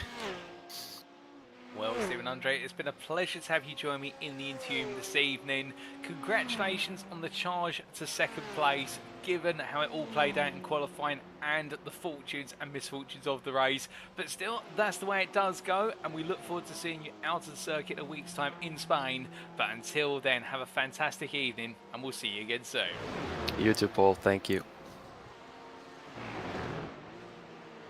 So hearing there from Seaman Andre Livingston, the AM driver today, who on retrospect, like you said, if it hadn't have gone wrong necessarily in qualifying, he could have perhaps been on pole, and perhaps this has been a missed opportunity today to take a class win, much like the missed opportunity at Motorland Aragon, due to the fact the internet disconnected just when he was on course to take what looked to be an absolute certain win.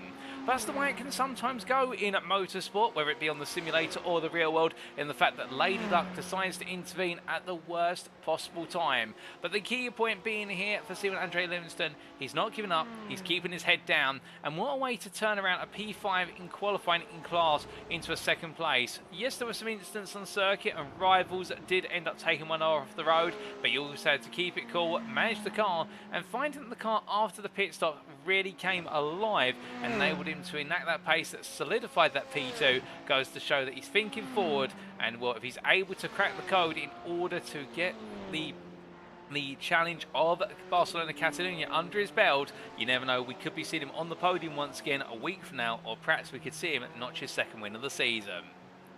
But with that, ladies and gentlemen, that now concludes all of our interviews for today. You've just heard from Stephen Andre Livingston, the number 3 driver in the Racing Lab Esports AM machine in the AM class. And previously, we heard from, in order, Hekon Gustad for Ignium Motorsport in the number 1 BMW M4 in the Elite class, Matt Edmondson, the number 176 driver for UKSimRacing Clark in the AM class, and also Ryan Walker for Satellite Racing in the number 95 BMW M4. Congratulations to all 4 of our drivers for their performances today and their key results in their championships, and thank you to all of them for joining me in the interview room. But with that, ladies and gentlemen, it's now time for us to give you an update on the provisional championship standings after 5 rounds. We begin with the Elite class then, and as we can see here, with drop scores now being accounted for, albeit these drop scores can shift over the remainder of the season, it is Erik Røseth who leads the way by 5 points for Racing Lab Esports AM ahead of Hekon Gustad for Ignium Motorsport. Much like in the interview of Hekon Gustad, this win could not have come at a more pivotal time, albeit he's still got an uphill battle to go through given the pace of the Porsche 992, but if he's able to keep these results coming and potentially put another win on the board, then that gap is going to narrow significantly, and we could see Røseth and Gustad going into the final couple rounds on a dead heat, if you will. Rhys Saunders drops to P3, the Team Year 1 driver now on 106 points, 11 behind Gustad, but 9, there's still an opportunity for him to get involved in the championship battle, so therefore we need to keep our eyes on the Team Year 1 driver. But then Ryan Davies leading the charge to the P4 position, and with it best of the rest. He's 2 points clear of Joe Newman for Empire Motorsport, and I think the Empire Motorsport driver will feel as though the result went away for him again today, and the Lamborghini Huracan driver keen to chase down the TE Simsport Kimi driver, but he'll be hoping that next time out it can be a race without instant. Thomas Aspal P6 there for Racing Lab Esports AM2. A difficult day today for the Ferrari 488 driver, with that early instant costing him very dear, has seen him drop to the back of the pack, and therefore he's got to try and find a way to arrest the wrongs the last couple rounds, but still he'll look to do so. We're certain about that. With Ryan Moles, Ryan Walker, Sam Short and Peter Cox completing your top 10. And we can see there the battle for P6 coming down to result countback, with Moles behind Aspal based on result countback, and then Walker only a further 2 points behind, and a further 2 points behind him Sam Sherwood, and Peter Cox a further 4 behind. It's all open season in the battle to be in the bottom half at the top 10 of the elite class, and well, it goes to serve and show just how close the class is over this season as we move into the second half. Meanwhile, P11, Martin Tillin, best of the rest outside the top 10 for TE Simsport Kimi. He's only ahead of Mark Davison based on result countback, with Cy Anthony, Damien Lobbett and Nathan Scott completing your top 15. Difficult day for the Empire Motorsport driver of Nathan Scott today. He'll be looking to try and turn that around in a week's time. And then Sam Congreve and Andy Jones complete your standings there, with Jones yet to score any points based on his participation thus far this season. We then come onto the pro class, and here the complexion is rather similar. We have a championship leader in the form of Aaron McGregor, whose solid string of results in the first 2 rounds have really given him the opportunity to stand clear by 6 points for ProTech Motorsport ahead of Matt Strand. But the Racing Lab Esports and Free driver moves into P2 with his third place finish today, guaranteeing him, if you will, an opportunity to get right in the charge.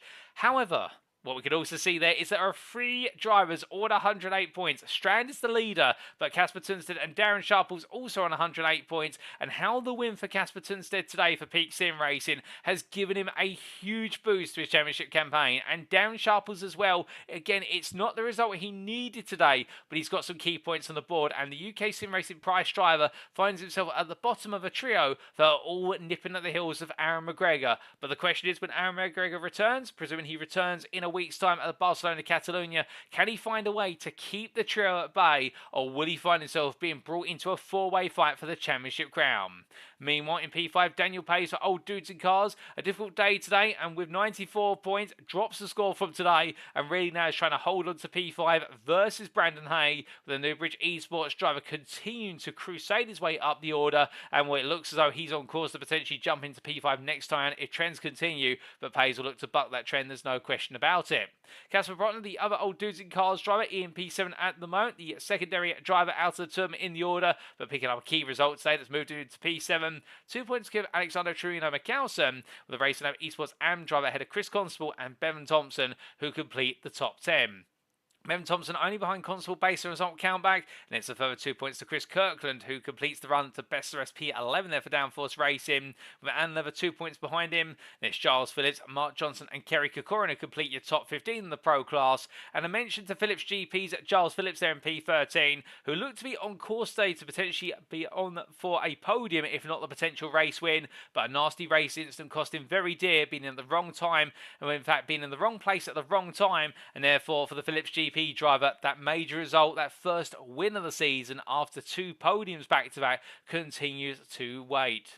Outside the top 15 behind Kokorin is Aaron Beaver P16, head of Rob Armstrong, Lewis Payne, Richard Jones and Rudy Witzland, who complete your top 20. Now, with 4 points to complete, all pro drivers have got points to their name. Ian Manners P21 for 52 Racing, with yet score points, Martin Fernie, John Watt and Joe McManus completing the pro standings. And then coming on to the AM Drivers' Championship standings, well, again, another parallel here in the fact that we do have a championship lead battle, which is coming down to the most tiniest of margins. It is 1 point between Jack Wyborn and Stephen Andre Livingston, and well, the TPA racing driver right now will know that the results need to turn around, because that championship lead he had and coveted is now falling away, and Stephen Andre Livingston, whilst he's lost some key results this season, will also be feeling as though the tide is turning and it is coming the way of Racing Lab Esports AM. Stein Arsani in P3 on 106 96 points. He's still within a shot of it as well, with the Racing Lab Esports AM2 driver also keen to try and make his mark, and he's 2 points clear to Satinder Deansa. A little bit of an unexpected quandary here, Satinder Deansa, and I say this in the most positive way for the simple reason the TE Sport Toa driver, ever since picking up his first podium in his UKSimRacing GT3 League career at Motorland Aragon, is now continuing to revel in those results. And you could argue if it weren't for some bad luck today, he would have been on the podium once again, or even had an opportunity at the win. And it's drivers such as him, and also Simon Andre Livingston and Neil Smith and others such as Matt Edmondson, who will already bring this AM Championship to life. And if anybody drops the ball at the front of the field, there are so many drivers who are there to pick up. But the reason we're focused on Deansa is we reckon if he's able to put together the results based on what is the podium form he's had over the last couple of rounds, if he can do so, he could yet potentially be someone who helps swing the championship in the favour of a driver, if not being outside of the championship himself. So the number 10 driver is definitely someone to keep your eyes on. Neil Smith in P5 for Disaster Prone Racing. It has been a tricky last couple of rounds, but he's looking to try and bounce back and get back onto the podium. And on 96 points there, he's still within shot of the top 4. 4 points good Thomas Barjot, with Matt Edmondson at P7 there, leaping to P7 with the race win today. And he's ahead of Stuart Pearson for Slow and Steady Racing, another driver who was close to being on pole position and missed out in the end, but was leading in the hunt for a podium spot at one point, only then for a major error to cost the Slow and Steady Racing driver Deere. And he's ahead of James Connolly by 5 points, with a single point behind Connolly being Stephen Parker Hamilton, another driver who is on form for a potential podium, if not a win at some point. But the TPA Racing driver just played with bad luck, and it seems like misfortune plaguing so many AM drivers in the hunt for the podium. The podium of the AM class seems to be cursed this season, I would say. Sean Gaffney, P11 there for Simulation Motorsport, 5 points outside the top 10. We didn't get to see him on circuit today, but I'm sure he'll be back in a week's time to try and take the charge after Parker Hamilton, with Paul Joseph Cliff picking up some key points today, albeit they'll be dropped based on previous results, with Olympus Esports driver not giving up, in it to win it. And ahead of Marvin Cruz based on result count back, with the bike racing driver falling to P13, but ahead of John Dover and BJ Alvarez. And it's Ricky Ping, Matt Maddox, Frank Klein, Sander Rustad and Cy Hartley complete your top 20. And a special mention to the Team Norway racing driver Sander Rustad, who today, having been leading the race from the start and then falling behind to lead it again, and when he made his way into lead for the third time, he was to fall short due to an incident which cost him very dear. But I'm sure the number 11 driver will be thinking about next week and knowing he's going to target guaranteeing the win in Spain. But last week we come onto the team championship standings.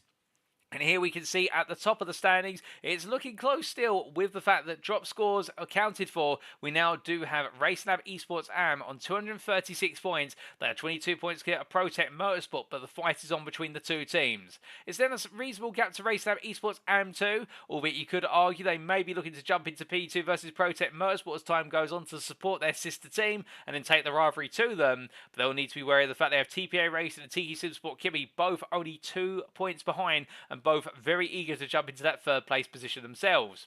UKSimRacing Price are a further 4 points behind and ahead of Old Dudes in Cars by 8 points, so it's not over yet in the hunt for a top 5 finish for both of those teams. But they've got to be mindful that UKSimRacing Clark and UKSimRacing Moss are both making major gains, and with their gains now into P8 and P9 respectively.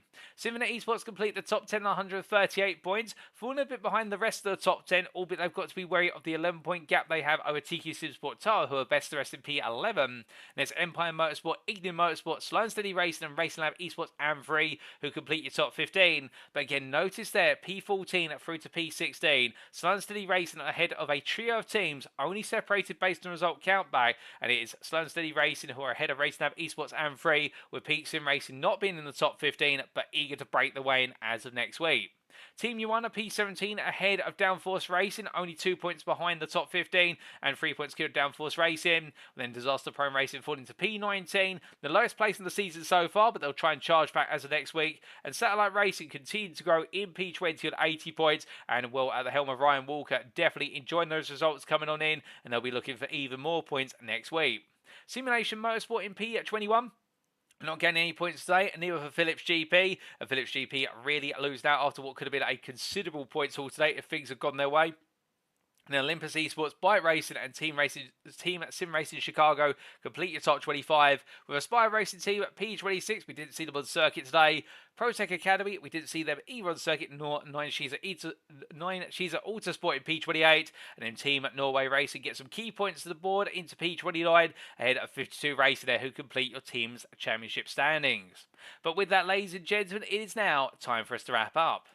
Thank you very much for watching, and if you have enjoyed today's show and you want to know more about the UK Sim Racing community, perhaps you're thinking that you want to be on the grid for a future season of the GT3 League, or perhaps you want to know more about what else is on offer at UK Sim Racing on the virtual simulator of iRacing, we'll do firstly check out our website, and again that web address is uksimracing.co.uk today, where you can find out all the latest information regarding UK Sim Racing. We brought it up on the screen earlier in today's broadcast, but if you don't necessarily want to go to our website, if you're more of a social media person, you can always follow us on Twitter at twitter.com/UKSimRacing_, where you can not just hear about the latest series run at UK Sim Racing, but also the trials and tribulations and latest escapades of our esports teams.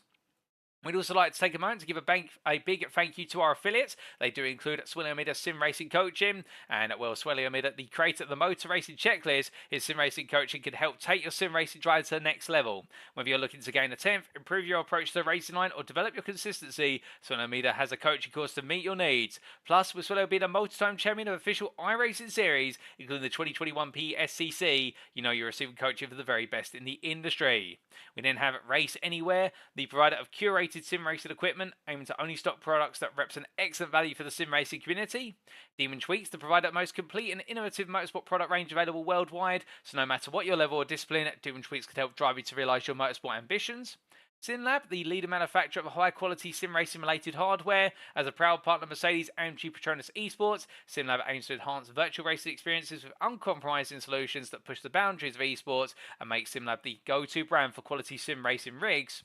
We also have Amazon, the company striving to be the Earth's most customer-centric company, the Earth's best employer, and the Earth's safest place to work through the provision of concepts pioneered by Amazon that include but not limited to one-click shopping, Amazon Web Services, and Amazon Alexa. And lastly, we have SRC Driver Academy, where they're a division of sim racing community, and if you're ever looking to elevate your sim racing skills, then do so at SRC Driver Academy. For their team of experienced professionals is dedicated to helping you reach your full potential without compromising on quality. But why choose SRC Driver Academy? To put it simply, affordable, quality coaching. They have experienced coaches who provide valuable insights on the competitive edge. They make high-quality coaching accessible to all at an affordable cost, tailored to your needs and goals. You can learn race strategies, precision driving, and much more. They offer virtual coaching sessions at nearly all hours of the day, every day, ensuring flexibility for all. So join SRC Driver Academy today and unlock your true sim racing potential. Do visit their website to learn more and accelerate your sim racing career. And now, ladies and gentlemen, we accelerate into round number 6. For in a week's time, on Sunday, the 13th of August 2023, we make our way back to Spain for the final time this season for the one and only Circuit de Barcelona, Catalunya. Normally seen as a balance of performance and pre-season testing circuit, it has a little bit of everything. And in Spain, I'm sure we're going to be seeing a little bit of everything in terms of strategic battles, on-track battles, and also plenty of drama as this championship campaign continues to wind its way up to a crescendo. But the question is, who will come on top under the sultry sunshine of Spain? We'll find out in a week's time, but until then, we have been UK Sim Racing. I've been your host and commentator, Paul TX141 Walsh, also known as Britain a Spit, depending on what media you follow me on. And until next time, remember to stay safe, stay smiling, stay happy, but most importantly, remember to stay on track. Good night.